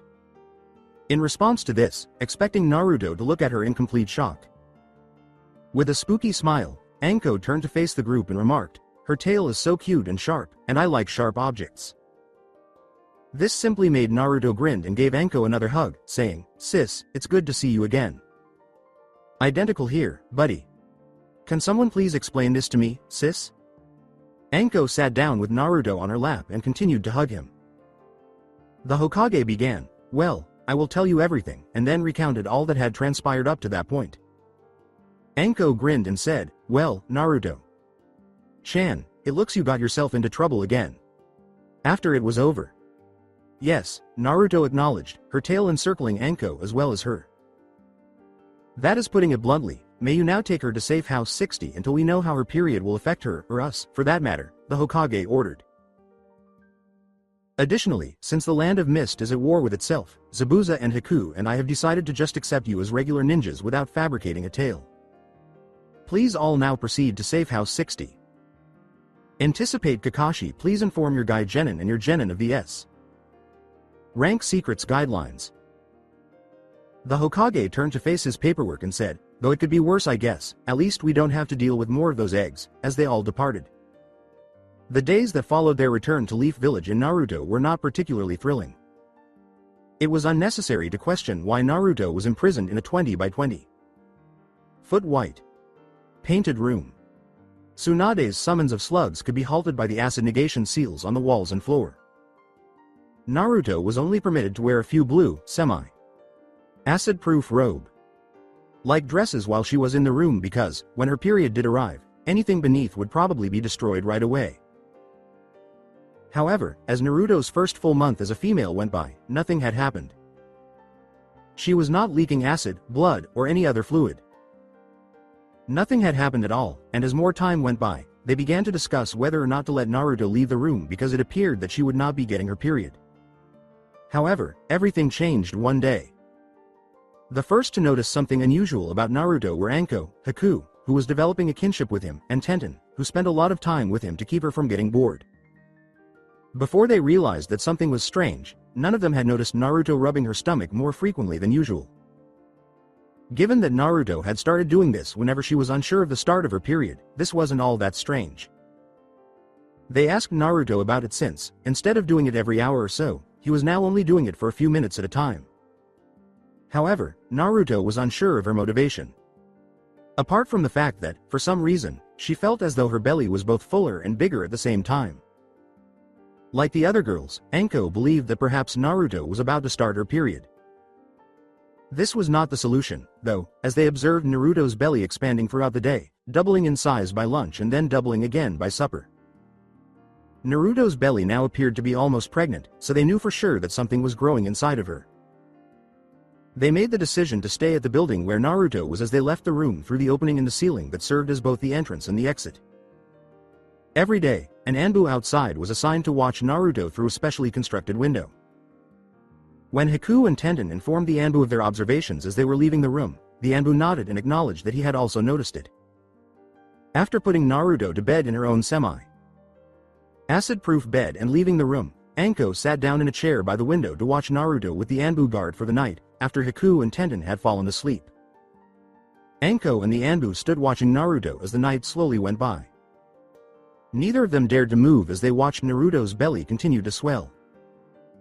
At midnight, her belly ceased to grow and instead rapidly contracted to nearly half its previous size, which was still twice the size of her typical belly. They initially believed they were seeing things, but then Naruto's belly began to shrink again, and eventually it grew back to its typical size and shape. After turning to face the Anbu, Anko decided to find out what had become of her friend and close sister. She hastily made her way to the room's roof, whereupon the Anbu startled Tenten and Haku out of sleep. Hearing Anko open the roof door caused Naruto to wake up, and she saw herself fall to the ground. "Why are you coming in, Anko?" "Nay. Chan?" Naruto said, but even as she was asking, she felt something sticky between her legs that wasn't a part of her tail. As soon as Naruto could, she got out of bed and noticed that her stomach was feeling normal again. After giving Naruto a close inspection, Anko nodded and grinned, asking, "You okay, sis?" Naruto, glaring at Anko for calling her a sis, replied, "Yeah, I am fine, and I said not to call me sis." Then, turning back to face the bed she had been lying in, she said, "But there is something weird in my bed." With a nod, Anko moved away from the bed and toward Naruto, saying, "Yeah. I'm sorry, kid, but I think you might have given birth to something." Naruto gave a startled nod. It made sense, as she had also observed her own tummy expanding by midday. She knew, however, that it should not be possible for her to give birth and still not even notice or wake up. Naruto comforted herself by holding Anko's hand and asked, "I think you might be right, but what would I have given birth to?" With Naruto trailing closely behind and still holding Anko's hand, Anko made her way over to the bed. Naruto watched as Anko pulled back the covers, but both Naruto and Anko were slightly taken aback by what they saw. 3 leathery eggs, measuring 9 inches in length and 4 inches in diameter, with an X-shaped opening or marking at the top, were present. The eggs were reddish-black in color. "Naruto, these seem both frightening and entertaining, and I'm not sure what the facehugger did to you." Gazing at the eggs that had emerged from her body, Naruto nodded and said, "Fun. Only you would come up with fun." Anko giggled and said, "Okay, come on, sis, this is me we are talking about," before reaching out to take an egg. Anko attempted to touch one of the eggs, but Naruto intervened, saying, "Set aside your sis's remark, don't touch the eggs. I'm not sure, but I feel like they have a certain something about them." You fear those eggs, or is it something else? Anko asked, pulling back her hand. Not surprisingly given the appearance of the eggs, Naruto remarked, I am not sure just well I think that facehugger thing that attacked me came from an egg like those. As Tenten and Haku went through the room's roof door, Anko questioned, so do you think we should destroy them?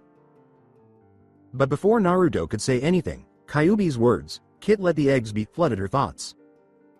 They are not the same as the typical xenomorph eggs. Kyuubi, what do you mean? Naruto inquired via the mind link. Those eggs are not the same as a typical xenomorph egg that hatches into a facehugger, which attacks a person and eventually kills them as the creature exits the body. I may not have had enough time to examine your eggs, but I can tell that they would hatch as soon as a person touched them. What then do you suppose is within them? I cannot yet guess how it does that, but if I were to guess, I would say that creatures that can make more like yourself. And you ought to go back to paying attention to the outside world. Anko poked her before Naruto could respond once more, bringing her abruptly back to the material world from the thought-based conversation. Are you still here, hey sis? Hi there, sis. Who's home in your head? After giving Anko a fierce look, Naruto nodded and said, yeah, I am here. Don't call me sis. Kyuubi discussed the eggs with me. Tenten immediately drew attention to this by asking, and what did Kyuubi say? Well, while she does not know what will come out of the eggs, she does know the eggs are different from normal xenomorph eggs. Haku said, which does not help us, as he moved to the side of the bed to examine the eggs. Yeah, but she did say that touching the eggs would make them open, Naruto replied. Haku touched one of the eggs, so her warning was too late, and she swiftly withdrew her hand upon hearing this. When the 4 parts moved, the egg she had touched opened up at the X-shaped section, even though at first it seemed like nothing would happen. Everyone immediately stood back up and carefully examined the egg, speculating about what might emerge. As the tail creature emerged from the egg, everyone was cursing themselves for not having brought any throwing weapons at Yuro, not even the Anbu. However, it is not what they had anticipated as a snake-like creature emerged from the egg. It had no discernible head and was black in color. Measuring about a foot in length, it resembled the tip of Naruto's tail but was smaller. Naruto, what is that thing? Said Haku, who was the closest to it. Naruto, observing the snake-like creature closely, said, I don't know, but you 3 try and get out of here. The creature had not ventured more than a few feet from the eggs. How about you, Naruto? Tenten inquired, still standing beneath the roof entrance. I should be fine, after all if what I heard from Kyuubi is right, that thing wants to make more people or creatures like me. With interest, Anko said, so in that case, that means we need to leave now, as he studied the snake-like creature. Nodding, Naruto said, I think so, but, well, just be careful, okay? Nodding, Anko, Tenten, and Haku made their way toward the roof door in an attempt to disappear without a fight, but that was not going to bed. The snake-like creature began to move once more, but this time it wasn't slithering. Instead, it was using all 3 of its legs, which were wrapped around its body until recently, giving it the appearance of a tiny scorpion. Haku attempted to dodge to the side as it leapt at him, but one of the legs grabbed his clothes and gripped onto him.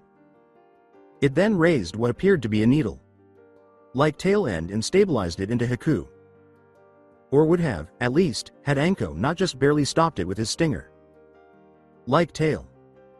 Anko tried to pull the creature away from Haku, saying, this thing won't let go, but the creature had attached itself to Haku's clothes so securely that tearing them to pieces was the only way to free it.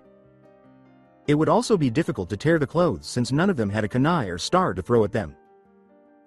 However, the creature appeared to change its mind and release Haku, which caused Anko and Haku to trip backwards because they were no longer met with resistance. Anko briefly released his grip as a result, allowing the creature to swing its tail around and into Anko's arm. The creature then used its tail to latch onto Anko in order to prevent it from pulling its needle-like tail out. Anko looked at where the creature was clinging onto her, its stinger in her arm, and everyone in the room froze. She felt more like something was being injected into her arm than any actual pain. Anko then turned to face Naruto, who appeared on the verge of panic upon seeing her sister-like figure suddenly facing death. Although Anko was attempting to calm Naruto down, it was clear that she was worried. It is okay, Naruto, I am not dying, she said. But that thing is in your arm, Naruto remarked as he hurried over to Haku and Tenten, temporarily forgetting his earlier concern about the eggs. Anko replied, but it is not like what attacked you, so there is a better chance I will live, Naruto. Chan. While Haku performed some hand signals and performed a medical scan of Yuro, a skill she had acquired to assist Zabuza Yuro, over Anko's attempt to ascertain what was wrong, Naruto nodded. Haku, what are you doing? Tenten inquired after observing this. After a brief silence during which Anko and Naruto both turned to face him, Haku finally said, I was doing a scanning just you over Anko here to see if I could figure out what the creature is doing. And, worried, Naruto answered. Haku said, glancing at the creature, and nothing, the thing is putting something into Anko, but what I cannot tell what it is, that is the bad news. There is good news, Anko pondered. Well, not so great news, but still not awful. To the best of my knowledge, the fluid being injected into you is not yet having any effect on you. Anko said, well, I guess that is good news, as he studied the creature. Tenten, Haku, and Naruto all nodded in agreement as they observed the creature, oblivious to the other eggs that were opening. After a brief period of silence, they suddenly realized why they had all been running around like crazy moments before and turned to face the eggs. Only to witness two additional scorpion-like beings leap at Tenten and Haku before seizing hold of their arms and injecting them with the same substance as Anko. Naruto simply passed out upon witnessing this, as it appeared that she had given her sister and friends a very short time to live. Naruto was swiftly grabbed by Anko, who then moved the eggs to make Tenten and Haku move, allowing Naruto to settle on top of the covers to rest. Anko realized they would need to take action as she turned to face Haku and Tenten, who still had the creatures on their arms. However, before they could say anything more, the roof door opened, allowing the Hokage to land in the room and observe everything. Upon noticing the eggs, he sighed and said, well, I did speak too soon. Tell me what happened here. From the time Anko, Naruto, Haku, and Tenten discovered the eggs until he entered the room, the Hokage listened to what had transpired in the holding room. The old Hokage could only sigh as he observed the creatures that had taken hold of Anko, Tenten, and Haku's arms after Anko had finished telling him. He was aware that this would lead to serious issues for both the genin teams and himself. He did this because he was aware that the council would use Tenten and Haku as test subjects in an attempt to remove Naruto and possibly Anko from the picture. Regarding how this would impact the genin teams, he would need to reorganize them so they could collaborate more effectively after dealing with the council. This would entail switching up teams 7 and 9, leaving one odd person out to serve as an apprentice. Gigi. Sama, are you okay? Naruto inquired, observing the Hokage intently pondering. During the brief explanation given by the Anko, she had woken up. Yes, this is just going to give me a very large headache depending on what happens, he said after pausing for a moment. Sorry, I never meant for something like a euro. Naruto opened his mouth to speak, but Anko covered it with her hand. After saying, nah, it is okay sis, I doubt these things will kill us, Anko rubbed the curse seal on the back of her neck with her other arm. They are not what you would think they are. Like your curse seal, do you? Worried and in wonder, Naruto questioned. Yes, it is definitely conceivable. Though I wonder if I get a lovely tailblade out of this, Anko responded, raising a look of confusion from Tenten and Haku as well as a scowl from Naruto and the Hokage. Then Haku said, okay, weird, but if I may ask, what is this curse seal you are talking about? To put it simply, Orochimaru makes seals, which he gives to people by biting them with his strange snake fangs. After he's done this, a seal will form on the victim of his bite, giving them great power but also the potential to destroy their sanity if used. The Hokage responded, aware that Anko might be correct and that this was an appropriate question to address. And before you ask, no, that is not the reason I appear crazy. That is just my typical demeanor. I want to kill that snake of a person because I have never used that old snake's seal, Anko concluded, a hint of rage in her voice. In an attempt to defend herself, Haku said, okay, and I never said you used it. I was just wondering what it was. Anko simply gave a nod. So that still leaves us with the problem of what is going to happen once whatever they are putting into you takes effect, Naruto said as he looked at Anko. Tenten questioned, what makes you think we can't take it off somehow? Until they implanted a person or were eliminated, the original facehuggers could not be removed. And because they had acid for blood, if they were killed, they usually also killed the person they were on. Naruto replied, recalling what Kyuubi had said, so if we tried to take these off, it is likely you would lose your arm and more than likely we would still not be able to get every bit of the fluid they injected to you out. Tenten remarked, I see that as a very good reason indeed. Why don't we just try and pull its legs apart then, Haku responded. It was a good idea, after all, why everyone was staring at her in shock. Everyone tried to grab one of the creature's legs off of Haku, but as soon as they made contact, the creature tightened its hold on her arm, almost hurting her. Haku said, nearly gritting her teeth, okay, stop. It's getting painful just from you touching it. This made everyone back off. Okay, different idea, we leave them till they fall off, Tenten said, receiving a round of applause. They then chose to go back to sleep, leaving the creatures alone. Naruto could not help but sense that her life was about to get more complicated once more as they returned and fell asleep. When everyone woke up the following morning at around 8, they all noticed something was off, and the events of the previous evening suddenly flashed back to them. Anko, Tenten, and Haku turned to face the creature that Wasayuro, or rather, Wasayuro, looking at their arms. The creatures had left their arms, leaving only a black ring around the area where they had been stung and what appeared to be a black blood network extending about 2 inches beyond the ring as evidence of their previous presence. As soon as they realized that the creatures might still be alive and could be attacking people, they began searching the area for them. However, they all recalled that after the Hokage left, the door had been resealed and that they had all fallen asleep in Naruto's room. As the others began to look around and discover the creature Asayuro, which were concealed beneath their own Kutsayuro, Naruto now began to wake up. After giving them a quick glance, Anko prodded the animals, but they had already passed away. Hey, is that the creature that was on your arms last night? Naruto asked, observing Anko prod the creature. Yes, they weren't in our arms when we woke up this morning. And instead, we discovered these marks, Anko remarked, displaying to Naruto her ringed arms and black blood vessels. As the roof door opened, revealing the Hokage, Naruto studied the mark closely. Good morning, all 4 of you. Where did those creatures originally come from? Good morning as well. Regarding the animals, Naruto remarked, well, it appears they're dead, but they left something behind, as Anko revealed the mark to the Hokage. The Hokage questioned, strange, has anything else changed? As he turned to face Tenten and Haku, whose arms bore similar scars. No sir, not that we can tell, replied Haku, though I have not yet run a scanning just you. That is good, and now run that just you, I want to make sure nothing is going wrong. After giving the Hokage a nod, Haku began scanning Tenten, and as she finished, her eyes grew wide. Sir, this is weird. What is it? Tenten asks apprehensively. Whatever those creatures injected into us has begun altering our skin and blood. Haku continued, making more hand gestures and initiating a different scanning just you that she was familiar with. And it seems to be also doing something to our bones, but past that I cannot find anything else with this scanning just you, she added. Anko questioned, what are you doing now, Haku? I'm observing whether the injection is affecting our Charka network, Haku stated, paying close attention to the fact that Charka was constantly in motion.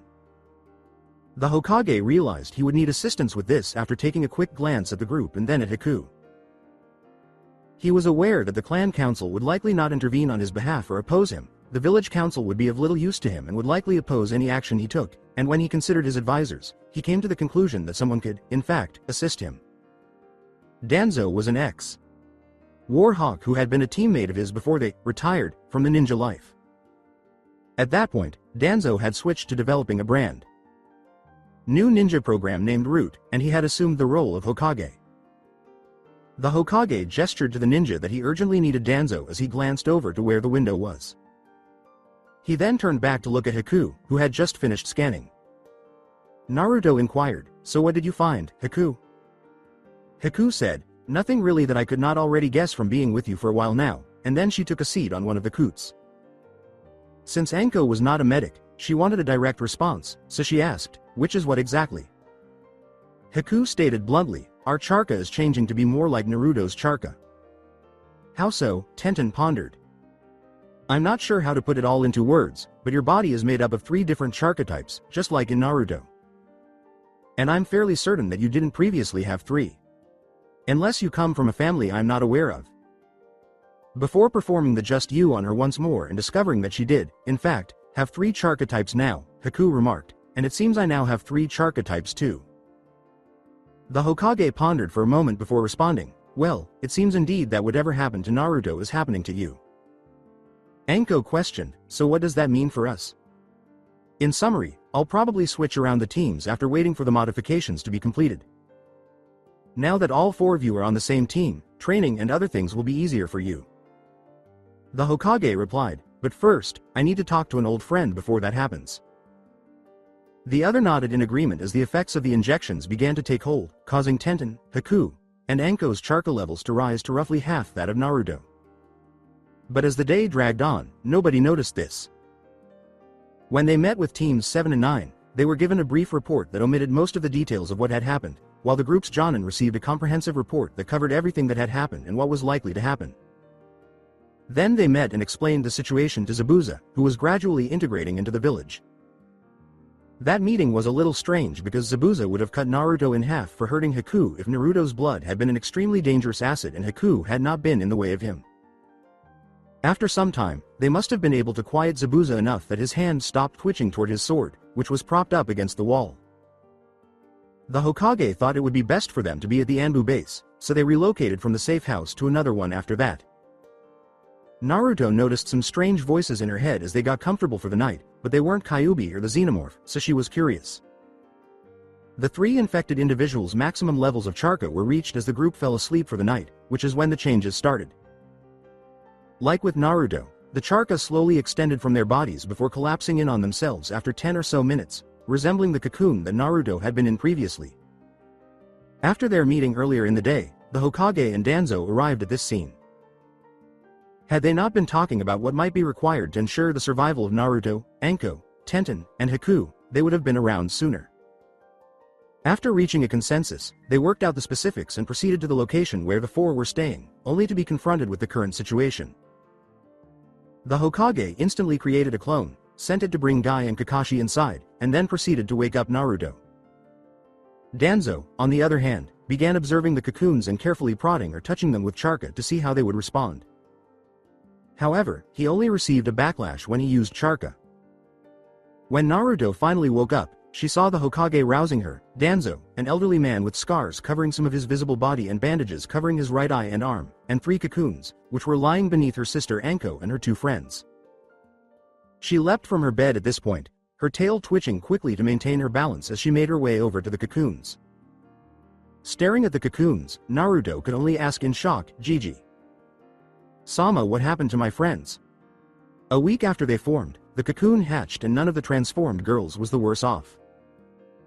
While there were some noticeable differences between each of them, overall, they all appeared to be similar versions of themselves. Though it was difficult to tell because everyone's hair was dark to begin with, each of them had black highlights running through it. They all had tails, but before Naruto, theirs were only the length of their bodies rather than double like Naruto's, and they had happy claws on their hands and feet. Their blood was also now acidic. Like Naruto, their eyes had also become slitted and black. They were all ferociously devoted to Naruto, viewing her as the leader, which was another thing that had changed. The Hokage and Naruto were alerted by Anko, who was the first to notice, as she anticipated a major issue between them in the village.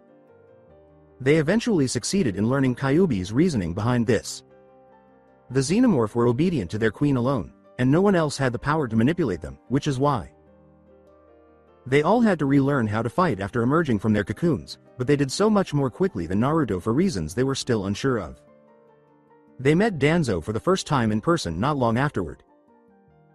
To put it mildly, it was interesting to see the Hokage, escorted in by his wartime advisor Danzo, enter the safe house where they currently reside for security purposes. Morning, Gigi. San, who is that with you? Naruto waved as she looked up from her breakfast of eggs and less cooked bacon than usual. It's good to see you all today, Naruto, Haku, Anko, and Tenten. Good morning. The Hokage remarked, as for who this is, you should know Naruto since you met him when your friends formed their cocoons. After giving Danzo a brief glance, Naruto shook her head and said, nope, never seen him before. With a repressed sigh, the Hokage said, yeah, you did, let's call him Danzo. He is my advisor during the war. Wartime advisor, Anko uttered, glancing now intently at the elderly man. He used a cane to assist with his mobility. His right arm and eye were both bandaged. Danzo said in a voice that was more powerful than one might assume for someone like him, "Yes, I am his wartime advisor and one of the very few people he can trust with his life." "Hold on, I recognize you from our history textbooks. Although Hiruzen Sarutobi, our current Hokage, was ultimately selected over you, you were nearly selected for the role." Naruto spoke, gazing reverently at Danzo, noting that although he was not Hokage, he could have been. Danzo stated, "Yes, that did happen," his expression devoid of any emotion. "Anyway, Danzo is available to assist you with your unit and training. He will work with you for the next 4 months, until the chunin exams. When you get to the third section of the exam, which is when I want you to enter, that's when I'll have the evidence I need to prevent the council from bothering you and being a pain." Hiruzen spoke slowly, outlining his strategy to make sure Naruto and her friends had a positive experience and that it would be simpler for him. Tenten questioned, "Wait, what do you mean our team? I thought we would be put back on our original teams." "Well, I should have reminded you of this, or perhaps I should have had everyone confirm it. However, I am switching around the Team Sayuro, or, more accurately, your teams. Sakura will join Team 9, and you, Tenten, Naruto, and Haku will form the new Team 7, with Anko serving as your sensei. Regarding Sasuke, he will receive instruction from Kakashi until further notice," Hiruzen stated, withholding the true reason for Sasuke's one training from them. "All right, then, what are you going to be working on?" Haku asked, turning to face Danzo. All eyes looked at Anko and the Hokage, Hiruzen, but Danzo said, "Well, Hiruzen here may not like it, but he knows I am right about what you will need to be learning. To put it briefly, you will be a fighting team strong enough to defeat 400 ninja. With your new bodies, we will teach you taijutsu, ninjutsu, stealth, interrogation, and general skills. The first 2 months of work will consist of that. The following 2 months, you will work with kenjutsu, sealing, and genjutsu. After this you will enter into the chunin exams and complete a mission while taking them that we will set up to test this new team," the Hokage said with a grin. "It sounds like a good idea," Anko immediately expressed his liking for it. Tenten and Naruto nodded, but Haku shook her head. Haku noticed this and sighed. She was genuinely fond of healing rather than killing. Naruto asked her, "Why Haku?"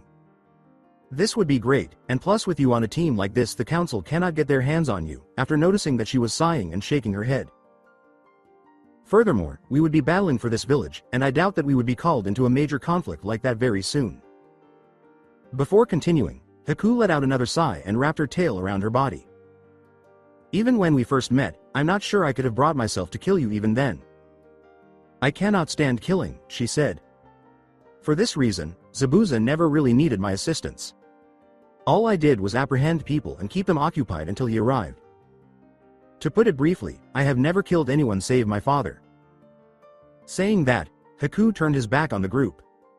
Danzo would have sighed, but he no longer expressed his feelings the way he once did. But he knew what was wrong to Yuro. The girl had grown extremely sensitive since her father had died. She is so delicate that she probably wouldn't kill someone if it came down to life or death. And in order to make that right, a significant event would need to transpire in order to restore her ability to kill and become a true ninja.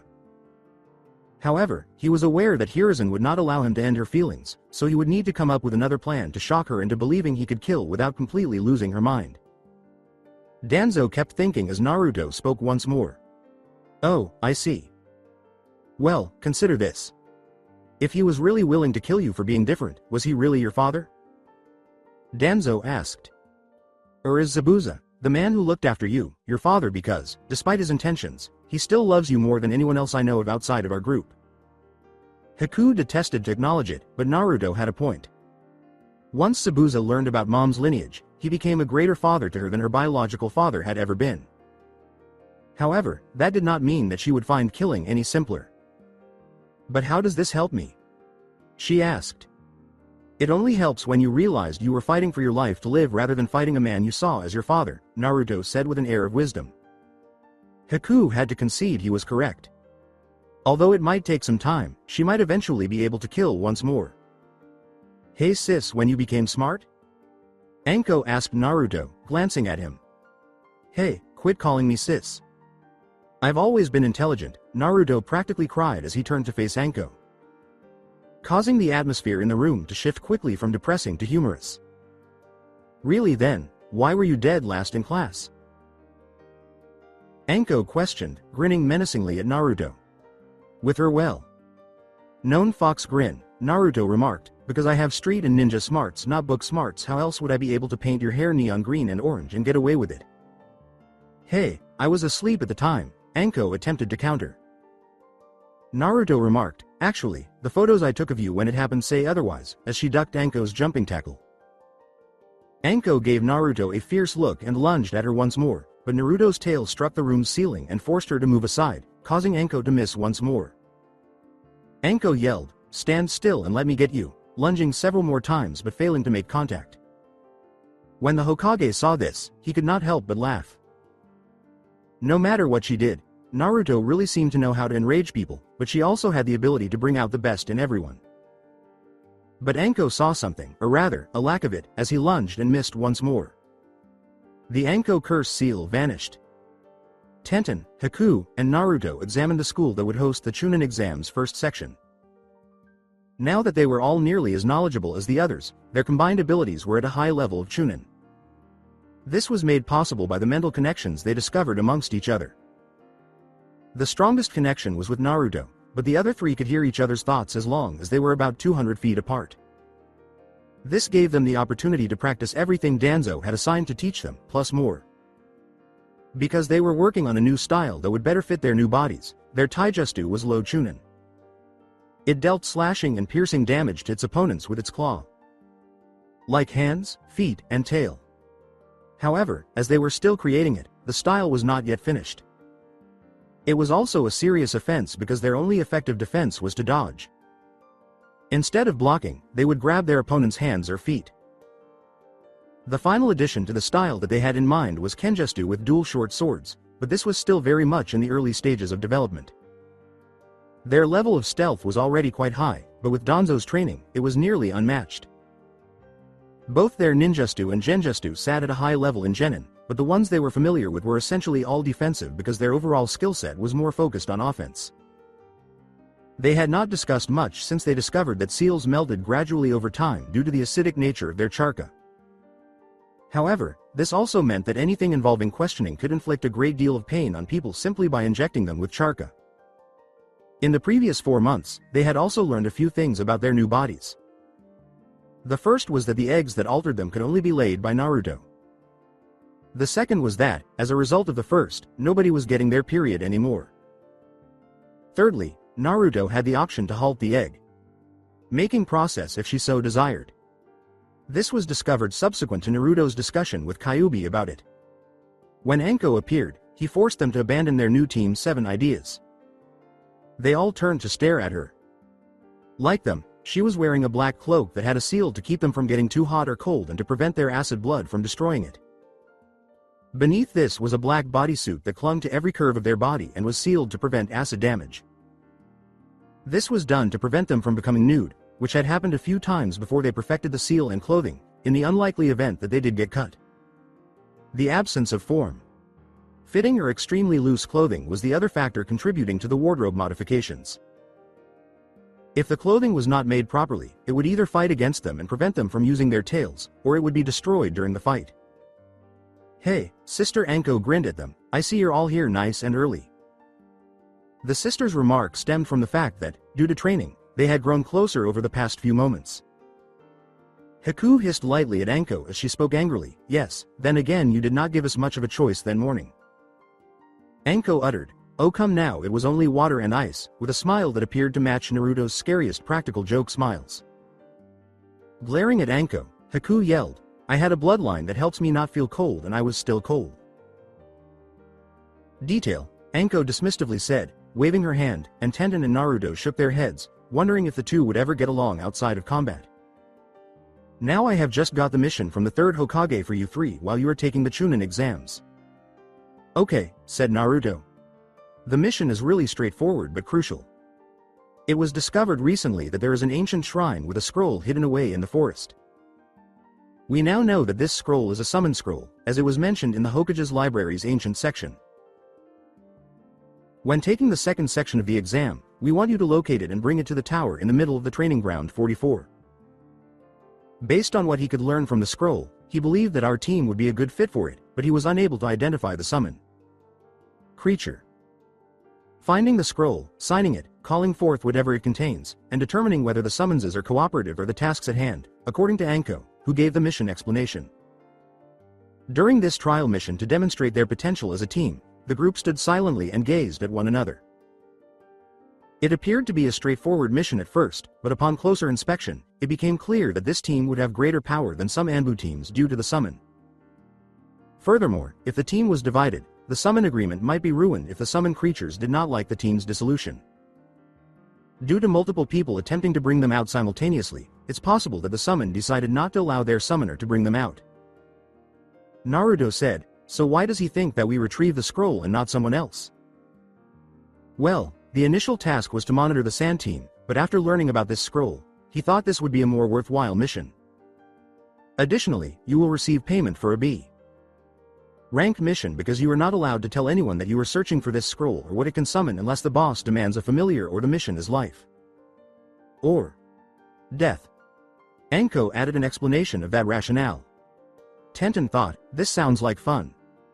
Where is this scroll? We believe it in the northeast section of the forest, but that is still a lot of area to cover, Anko stated. Well, that makes it hard, alright. Well, if you don't count Naruto the one-woman army, Haku replied. Anko hugged each of them individually and said, even then, girls, it will still be hard. We all know that, and I cannot help you at all. Now be careful, you three, and make sure to kick everyone else out of the exam if you can. They all said, will do, sis, and went inside the school.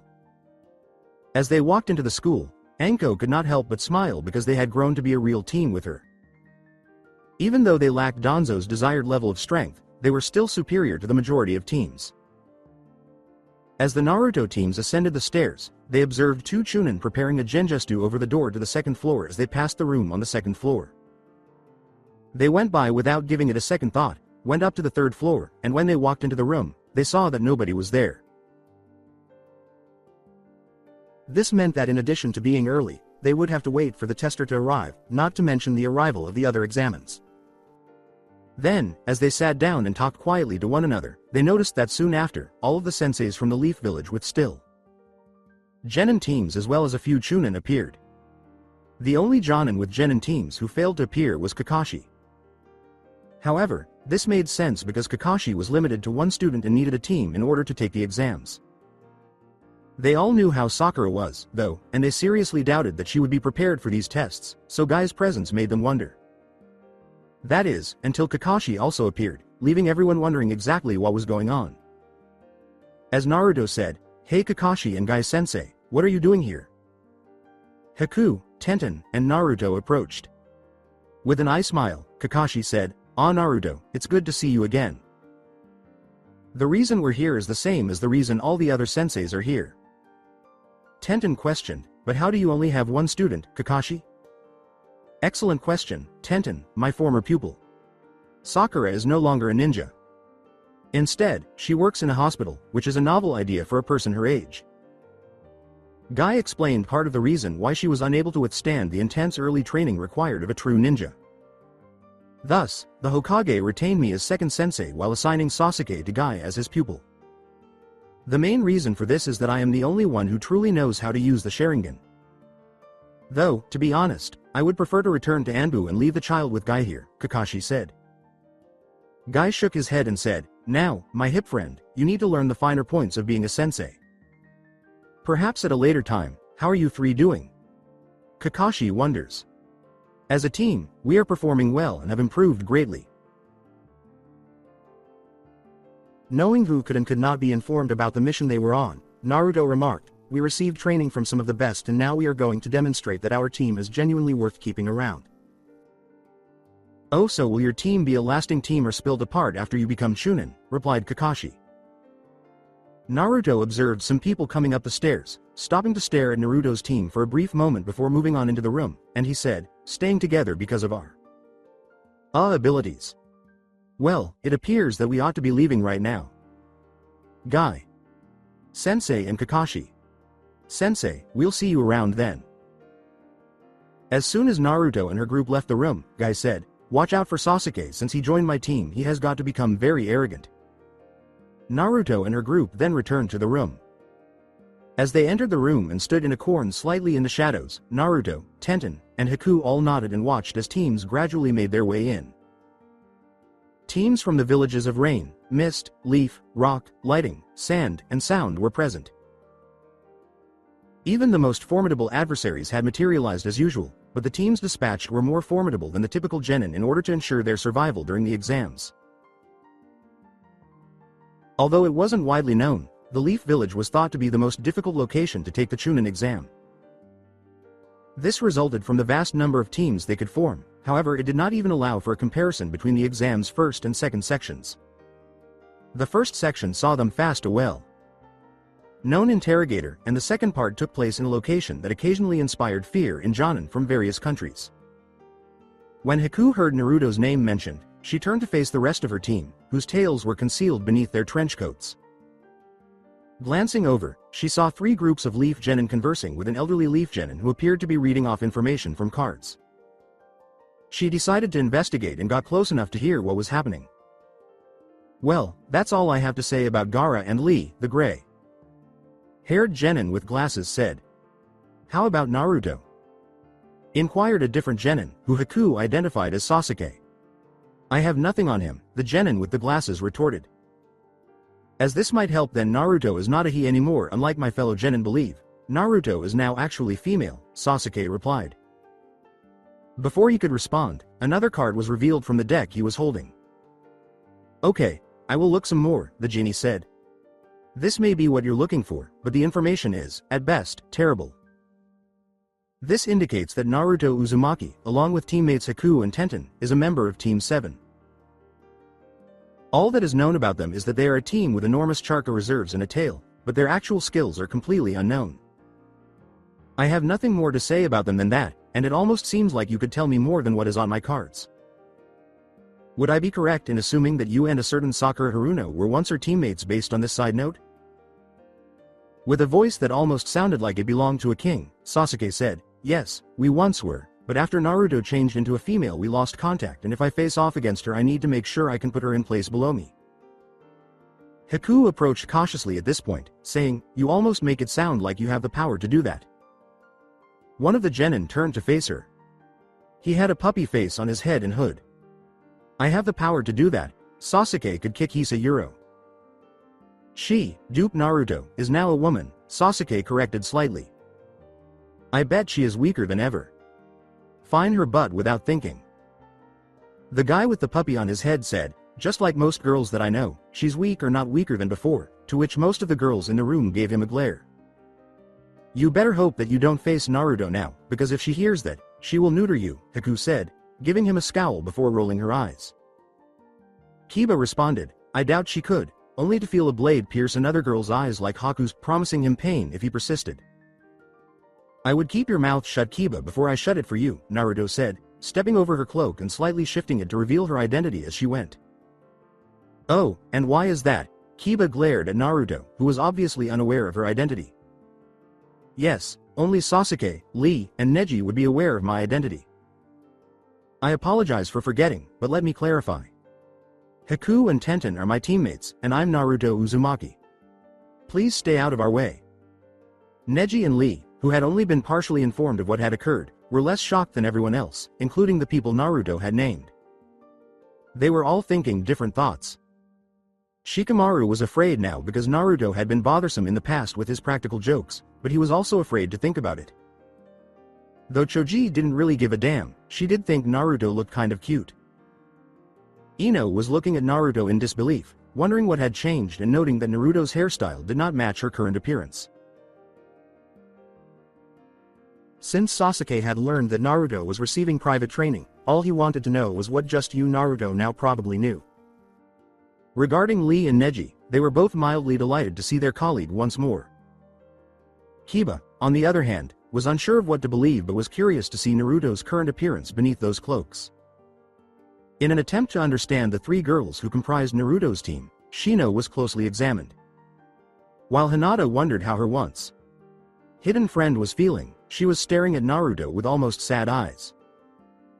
But before anyone could say anything more, a big cloud of smoke appeared, and 20 chunin and a jonin appeared. The jonin cast a glance around the classroom before speaking in a voice that, just by its sound, made them feel afraid. I am Ibiki Morino, the head of torture and interrogation, and for today I am your first examiner. Naruto cast a glance down at the exam that the examiner had given them. It looked easy enough at first. Respond to 9 questions with a total of 2 points. If you were discovered to be cheating, you were docked 3 points, lost all remaining points, and your test score was cancelled. However, as Naruto studied the test more and more, she came to the conclusion that, at least for them right now, it was almost impossible to complete. Sakura was the only person Naruto could have thought might know the answers to these questions, and she was definitely not present. Even after asking each of Haku, Tenten, and Anko for the answers, Naruto was only able to get 4 of the 9 answers that were required. Tenten was the one who finally realized what had to be done. Really, it was very easy a euro, all they had to do to pass was cheat. This became clear to her when she reviewed the examiner's remarks and saw that they were allowed to cheat up to 3 times. This indicated that they were being tested to see if they could obtain the knowledge required to pass without getting detected too frequently. As they worked this out, Anko laughed over the mental link. Naruto partially yelled at her for keeping this information from them, but they understood her reasoning at Euro. After all, they still had to pass the test to be considered genin. Following that, they all got to work asking the nearby group of genin hopefuls for the information they required. It was also not too difficult because it appeared that Tenten had a genin sitting next to him who had already provided all of the answers. Tenten swiftly sent all of this data back to Haku and Naruto using this before realizing there was something strange about the subject's tests. Since the answers were printed rather than handwritten, it is likely that the person was a hidden chunin or even a jonin who was being taken advantage of rather than a genin. Because of this, they were able to complete the first 9 questions with 15 minutes remaining before the last one was posed. When they were done, they turned the tests over and then turned to face the genin hopeful who had not yet been dismissed for cheating. They saw that the sound team, Guy's team, and the sand team had all followed suit, passing their tests or finishing them to a sufficient degree. They searched the room for other finished teams, but at that moment they could not find any. They used this to determine which individuals they would probably need to keep an eye out for, but even so, they were aware that there would still be others to be cautious of. A few more teams were eliminated from the exam before the allotted time ran out. Then, as the allotted time was running out, Ikibi spoke up once more while carefully scanning the room. "Time is up, put down your pencils, and do not pick them up again, or else you will be removed from the exam," she said.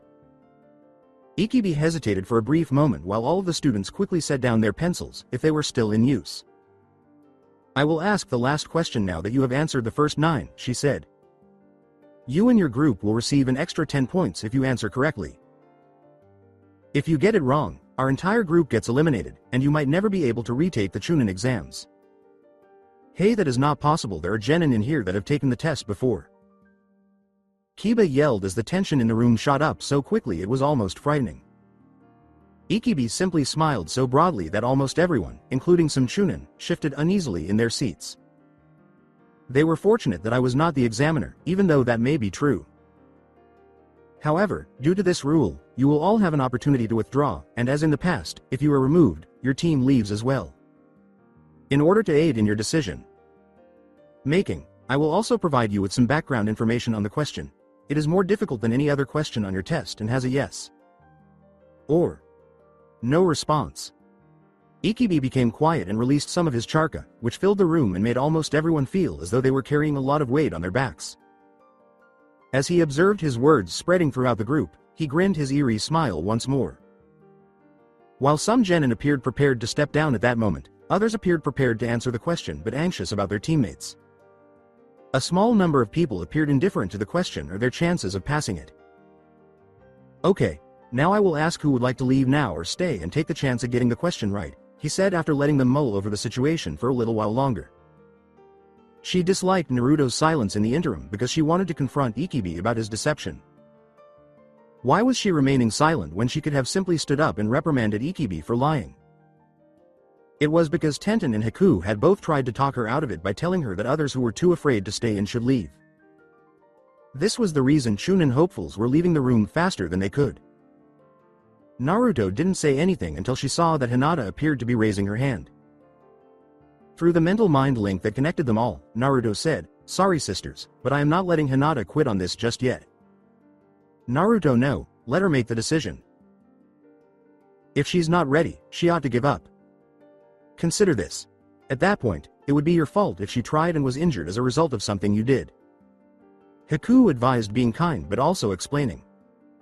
Naruto turned to stand, saying, "I am giving her the confidence she needs or else she will get killed anyway." However, Hinata cast a sidelong glance at Naruto, making him pause. Hinata's eyes contained what appeared to be worry rather than the usual expression of fear and anxiety. However, Naruto realized it was for Hariyuro, but only because of the changes that had occurred. When their gazes finally met, Hinata turned away, but Naruto was certain she would stay. While the last of the genin who were too scared to go left, Ikibi looked around the room. He decided it was time to start the next round after observing that the remaining genin appeared determined to advance to the next round. The room tensed once more as everyone prepared for the last question before continuing. "Well, since there seems to be no more people wanting to leave, I will now proceed," Ibiki said. "You all pass." As Ibiki reached the number 5 in his mind, there was a loud, "What?" throughout the room. Kiba gasped and exclaimed, "But wait a second, what about the final question?" Kiba staying or leaving was the final question. Naruto sighed and glared at Kiba, who was standing a row ahead of her in the classroom. "Do we possess the willpower necessary to press on and confront the risks and unknown that lie ahead? And if necessary, lead a group on a mission where we run the risk of being apprehended, killed, or worse, questioned in order to obtain information. Since when were you smart?" Kiba asked in dismay as she turned to face Naruto. Naruto shot back, "When I decided to not hide it," and then turned to face Ibiki once more. "Sorry about that, please continue, Ikibi." "Thank you, and as our young genin stated, that was indeed the final question," Ibiki said, nodding. "The readiness to lead your group on missions even if it means protecting or stealing information and running the risk of dying. You will put both your teams and your own lives in danger during these exams. Be prepared for this if you genuinely want to become chunin, as you will take charge of your own teams." A cloud of smoke engulfed the center of the reviewing jonin that was in front of them as Ikibi concluded her speech. As soon as Kiba realized who was behind the scent emanating from the figure inside the smoke, she began to whimper. The smoke cleared, revealing a female with fang-shaped clan markings that resembled Kiba's own cheek markings. "Hello, I am Sume Inuzuka and I am the examiner for the second part of the chunin exams." When Naruto heard Kiba's last name, she nearly burst out laughing, understanding why Kiba was afraid. Exams were now under the control of his own mother. Sume's appearance was similar to that of her son Kiba, an animalistic man. Her nails and canine teeth are elongated, and she has long, spiky dark brown hair with vertical slit-like pupils. She also had markings over her eyes, a dark purple lipstick, and the clan fang marks on her cheeks. She had on a vest, dark green pants, and a shirt, all part of her defamed jonin attire. "Ibiki, it appears that you may be losing your touch," Sume remarked, surveying the slightly over half-empty room.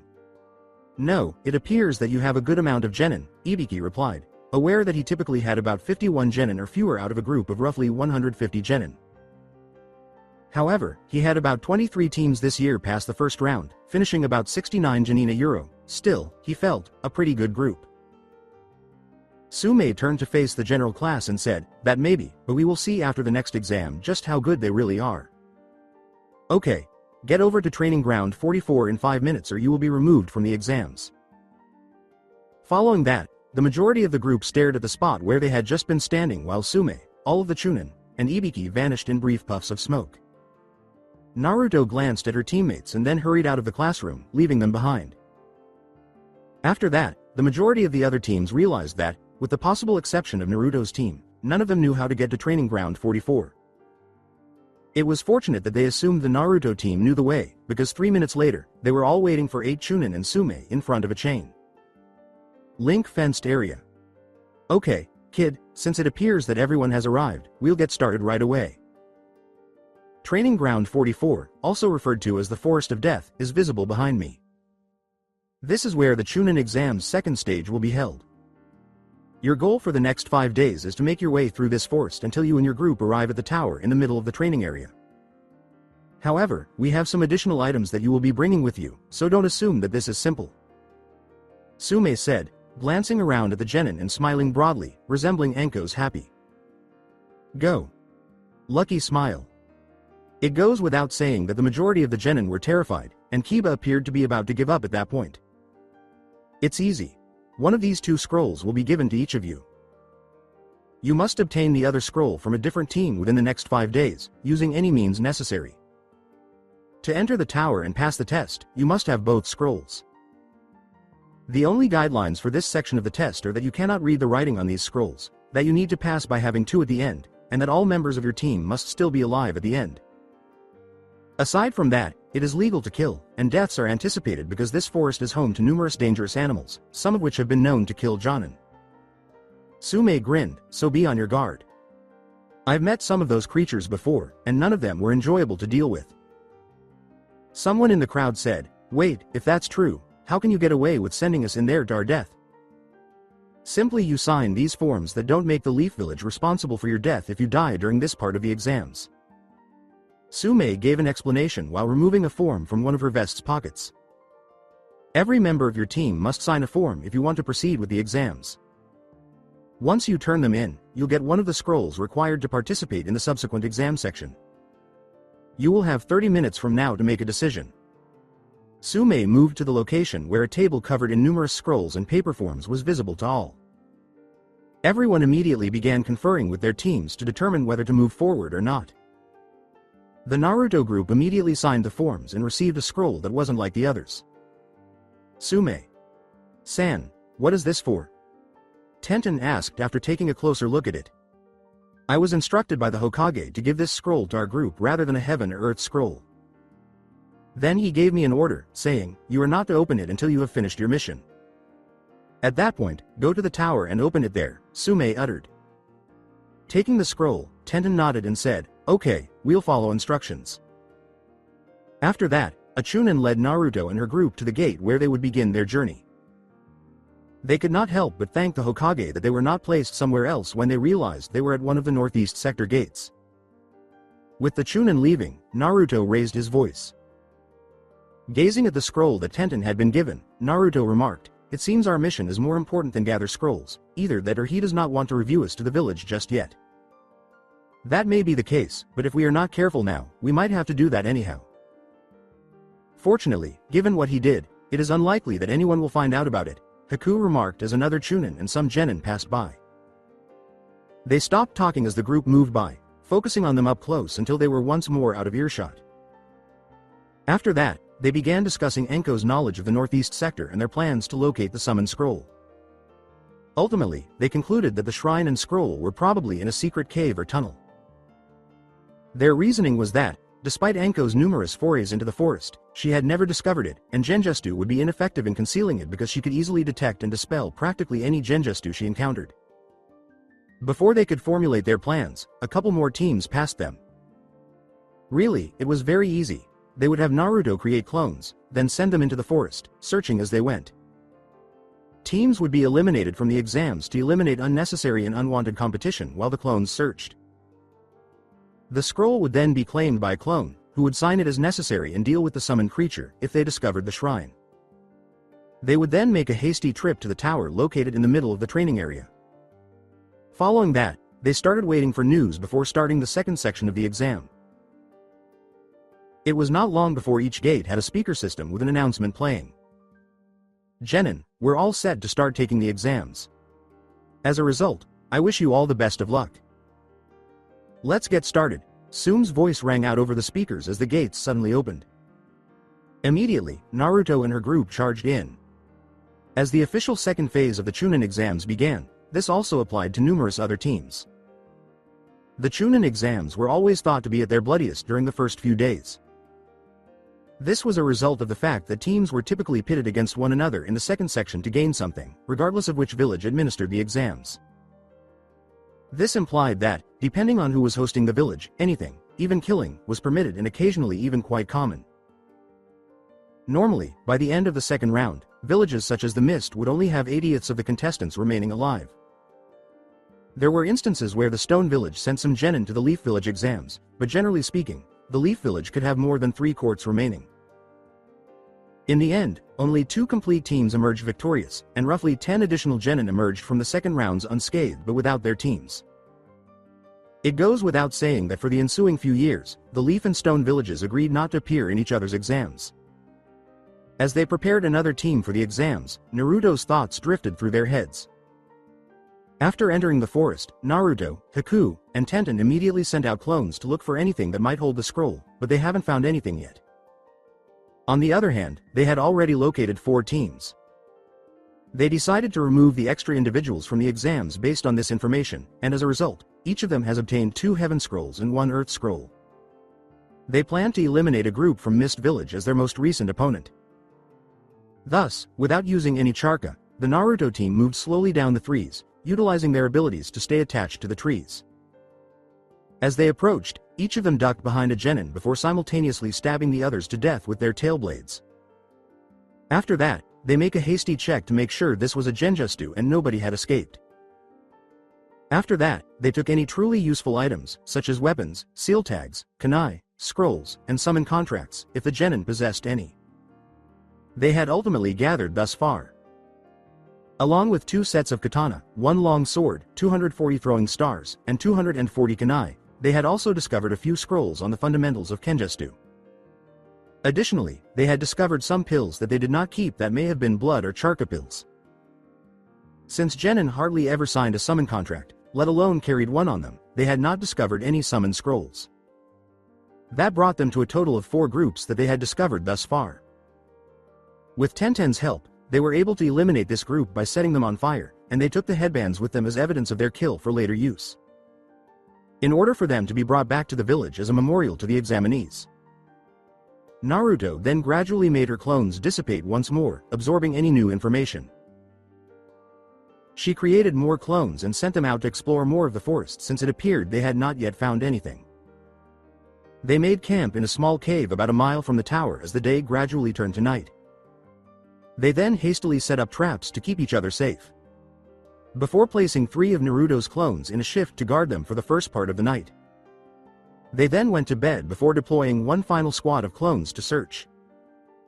That concluded their second day together. Tenten was awakened at midnight by one of the clones, who then vanished with a tiny puff of smoke. She observed until daybreak, at which point she roused the other people. With a yawn, Naruto awoke and carefully unwrapped her tail from around her body, following the other characters in removing all the kinks from their hard, patchy sleep. Then, similar to the day before, they dispatched a squad of clones in the hopes of discovering something. However, it appeared that was not meant to be as the day went on by itself. Before long, lunchtime arrived, and all they had encountered were several enormous dog and horse-sized spiders. While having lunch high up in a tree, one of Naruto's clones discovered something and dispelled it. Naruto stopped eating her instant ramen, which was prepared by boiling the water in a small fire just you, and her eyes widened in dismay. "Something wrong, Naruto?" Haku asked, glancing over at him. Naruto grinned and remarked, "A little weird but not wrong, in fact this could be very good." "What is it, Naruto? Don't keep us in the dark," stated Tenten. They made an effort not to read each other's minds, which is why they said this. Naruto explained, "It appears that clone located the tunnel we were searching for." Tenten exclaimed, "Well, that's fantastic news. Let's get going right now." She then leapt to her feet and began to sprint down the branch, but she stopped when she realized Tenten and Naruto weren't pursuing her. "Hey, aren't you both coming?" "No, not yet. Since none of us has had lunch yet, I still want to eat my ramen." Naruto added, "Besides, you wouldn't even know where the cave is unless you could read my mind, before starting to eat your ramen." "Oh yes, that is true," Tenten said, appearing a little ashamed. She strolled back to her group and took a seat at a few of the assembled ramen cups. Even though she preferred Naruto over ramen, she had to concede that the flavored noodles were tasty. Naruto took the lead as they hastily finished their meals and left. They made the decision to send out another group of clones to search for other teams as they made their way through the forest. This was due to the possibility that, based on the team, they could later aid or remove that team. They arrived at the cave that Naruto's clone had previously explored not too long afterward. It was almost invisible because it was shaded by a few bushes and trees. As soon as they entered the cave, they realized why the clone had vanished. It appeared as though there were traps everywhere in the cave. Some were as basic as a senbon launcher, while others had seal traps that appeared to be extremely strong to Euro, stronger than any genin could produce, in fact. "Well, I think we found the cave we are looking for," said Naruto, turning to face her team before turning back to the cave. Haku said, "I would have to agree," as he examined the various traps. "Same here, and I'm assuming there's no way around these obstacles." Tenten looked at the trap triggers and said, "From what I can tell, the next trap starts only an inch after the previous one ends." In summary, the sole means of escaping would be by air or by being hurled across, Naruto remarked, having already devised a strategy to deal with the traps. Even that wouldn't be practical. "I'm not sure if there are any wires concealed in the air, and some of those seals might react to charka usage." Tenten simply replied, "So in short, unless we disarm the traps we cannot get in there," oblivious to Naruto's capricious nature. "We don't have time to disarm them all, so I am going with plan B," Naruto said, leaping backward and letting her tail uncurl as she made a soft landing. As soon as possible, Tenten and Haku leapt back in case Naruto did something foolish or harmful. This was a wise decision because, in a matter of seconds, Naruto created 30 clones and sent them into the cave that was full of traps. They tried to avoid setting off as many traps as they could while making their way through the cave. Subsequently, they all detonated with an unexplained signal, detonating the remaining traps.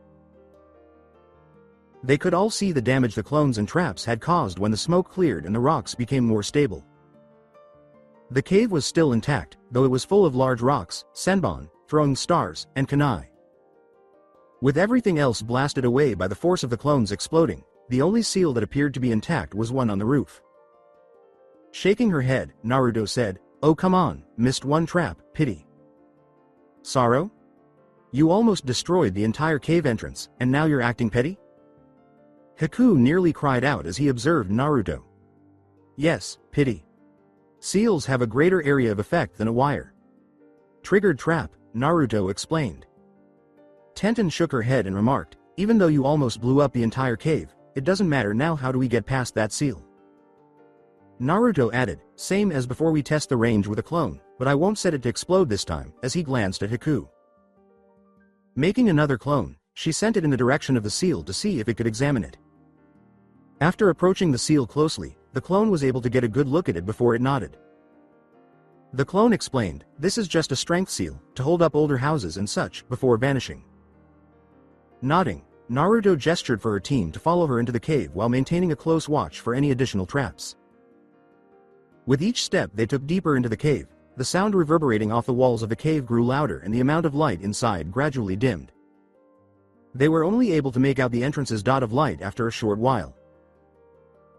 At that point, in order to navigate and stay out of any potential traps, Naruto and her group had to rely on their other senses. They began employing a highly potent sense that combined sound, smell, and mental processing to see. As they descended farther into the cave, they used these abilities to create an exact mental image of the tunnel. Until at last they reached a sizable chamber within the cave. Large really does not adequately describe it. It was enormous and appeared to be able to accommodate the exhibition field where the chunin exam final round was held. Moving through the room, they came across a sizable scroll covered in numerous seals, all of which were satisfied by a sizable seal in the center. Haku, they all stopped simultaneously in shock as soon as they were close enough to see the seal in its entirety. Naruto looked at it in shock and said, "This is not a summoning contract. If anything, it is for a demon sealing. However, I was under the impression that you could only contain a demon's power within a human vessel or a sizable pot," Haku remarked, gazing in astonishment at the massive seal. "That's not entirely accurate. These are the most widely used techniques." Danzo never got the chance to test this theory because there are no known free demons, but he believed it might be possible to seal a demon into something as basic as a scroll. "However, if what I am witnessing here is accurate, I believe that a demon can be sealed within a scroll," Naruto clarified, scrutinizing every detail of the seal. She was able to identify some components but not all of them. Tenten asked, Naruto, any idea what this seal does overall? As he moved to the entrance to make sure that nobody was following at all. Not entirely. As far as I can tell, the seal retains something. The other components of the seal absorb any charka and utilize it to prevent the charka ink on the seal from fading, said Naruto. After taking a seat and examining the seal once more, she picked up the scroll and unfolded it gradually. The scroll extended all the way across the room, exposing the dark paper beneath that was drawn in white ink to resemble a large snake. Before long, the scroll was completely unrolled, illuminating the room and filling the cave with light a euro, possibly to improve the seals. Tenten pondered, so this is the demon creature that is sealed into the scroll? Trying to reach Anko, Naruto remarked, I would guess so, now if we could just figure out if we should unseal it. However, she was not answering at all for an inexplicable reason. That is weird. I cannot reach Anko at all. Explain yourself, Tenten inquired. I mean I cannot link mentally with her, I can sense her but I cannot link my mind to her so we can talk. Haku and Tenten tried as well after Naruto said that, but just like Naruto, they were unable to hear anything from Anko. They swiftly exited the cave and returned outside after realizing that something within the cave was preventing them from connecting, leaving the scroll lying open on the cave floor. As soon as they made it to Anko. However, as they explained their predicament to Anko, something unexpected happened. A strong and immense surge of magic emerged from the cave, bringing everyone to their knees. It was felt far from the Leaf Village and traveled a great distance. As soon as they realized the scroll was now blank and entirely white and that the blackness was moving around and gradually taking shape, Naruto, Haku, and Tenten fled as quickly as they could back through the tunnel and into the room. As soon as a voice was heard, the darkness quickly solidified in one place before exploding outward once more, covering the entire room in a second darkness.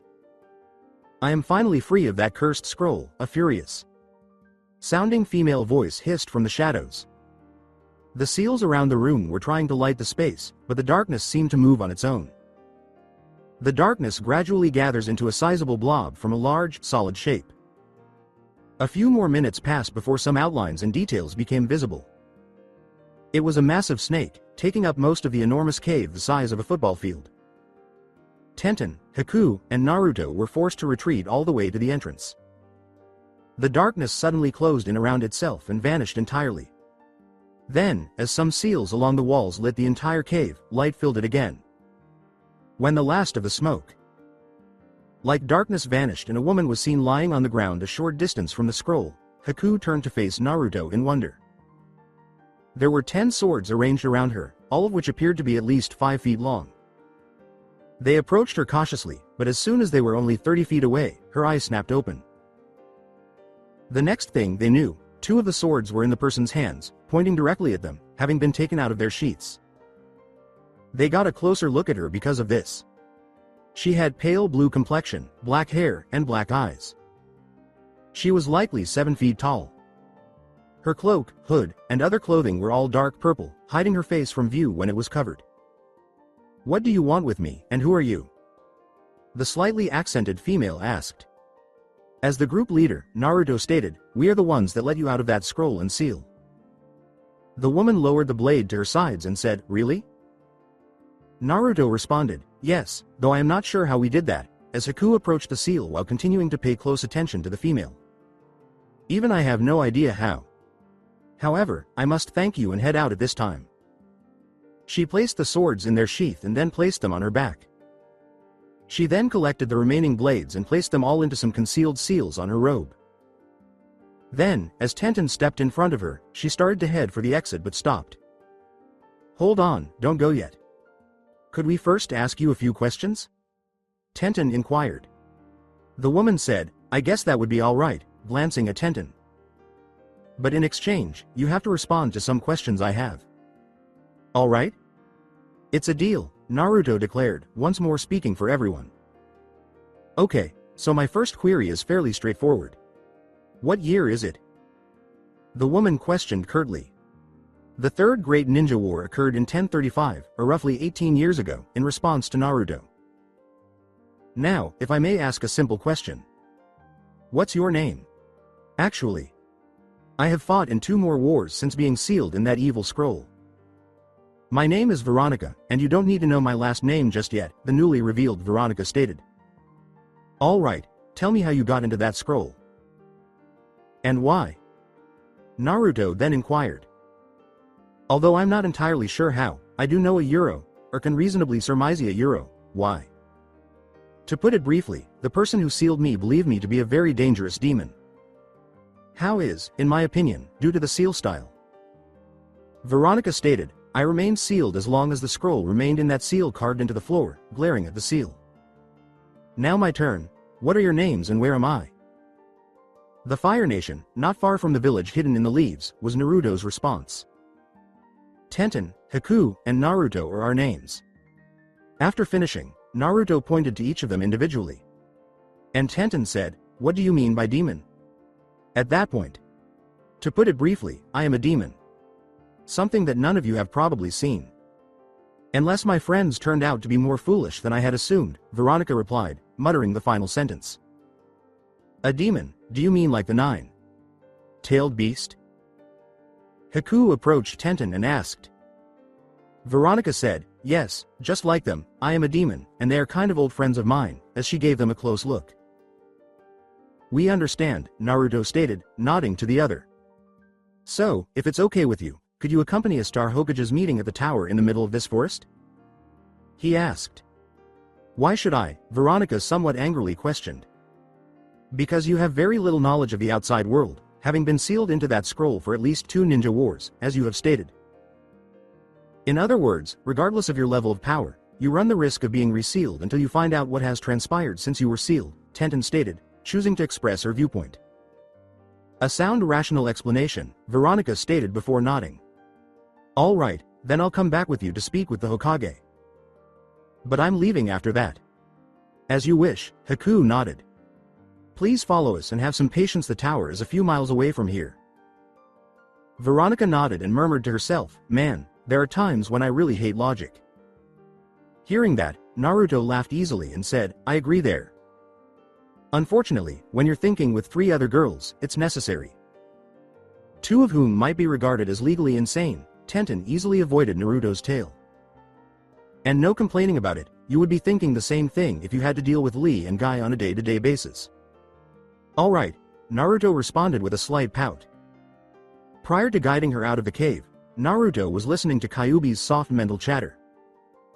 Naruto spoke up once more as they emerged from the cave, saying, if I may ask, Kyuubi mentioned something about brats.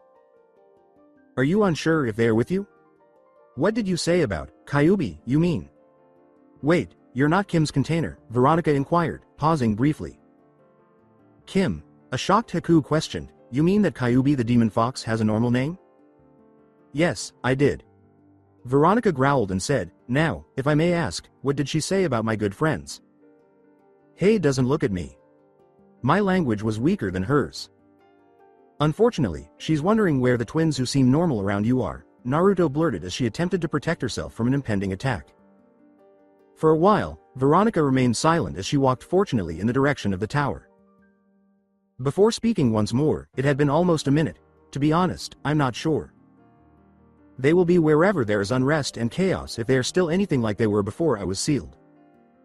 Though there is so much chaos and trouble in this world of ninja, they could really be anywhere. Naruto grinned slightly and said, so they are like me, fun-loving and playful, where you seem to be the type to hide in the shadows.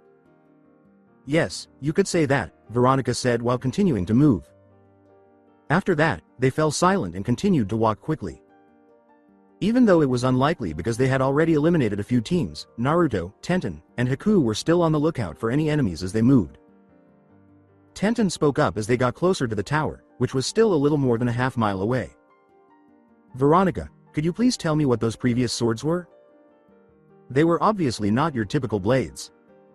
Tenten remarked, gazing in astonishment at Veronica. Without glancing at Tenten, Veronica remarked, they are actually part of the reason the twins are not around me like normal.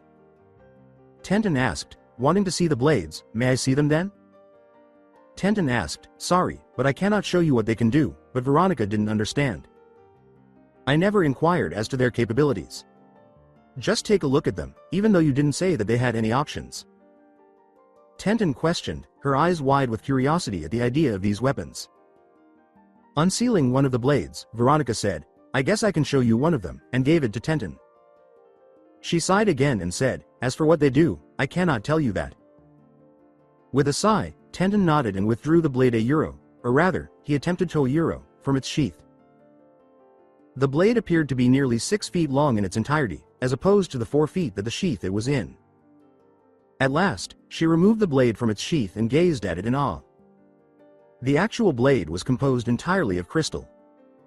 Though the blades barely seemed to weigh anything in Tenten's hand, the core appeared to be made of metal. To Tenten's surprise, she swung it a few times and discovered that the blade was perfectly balanced.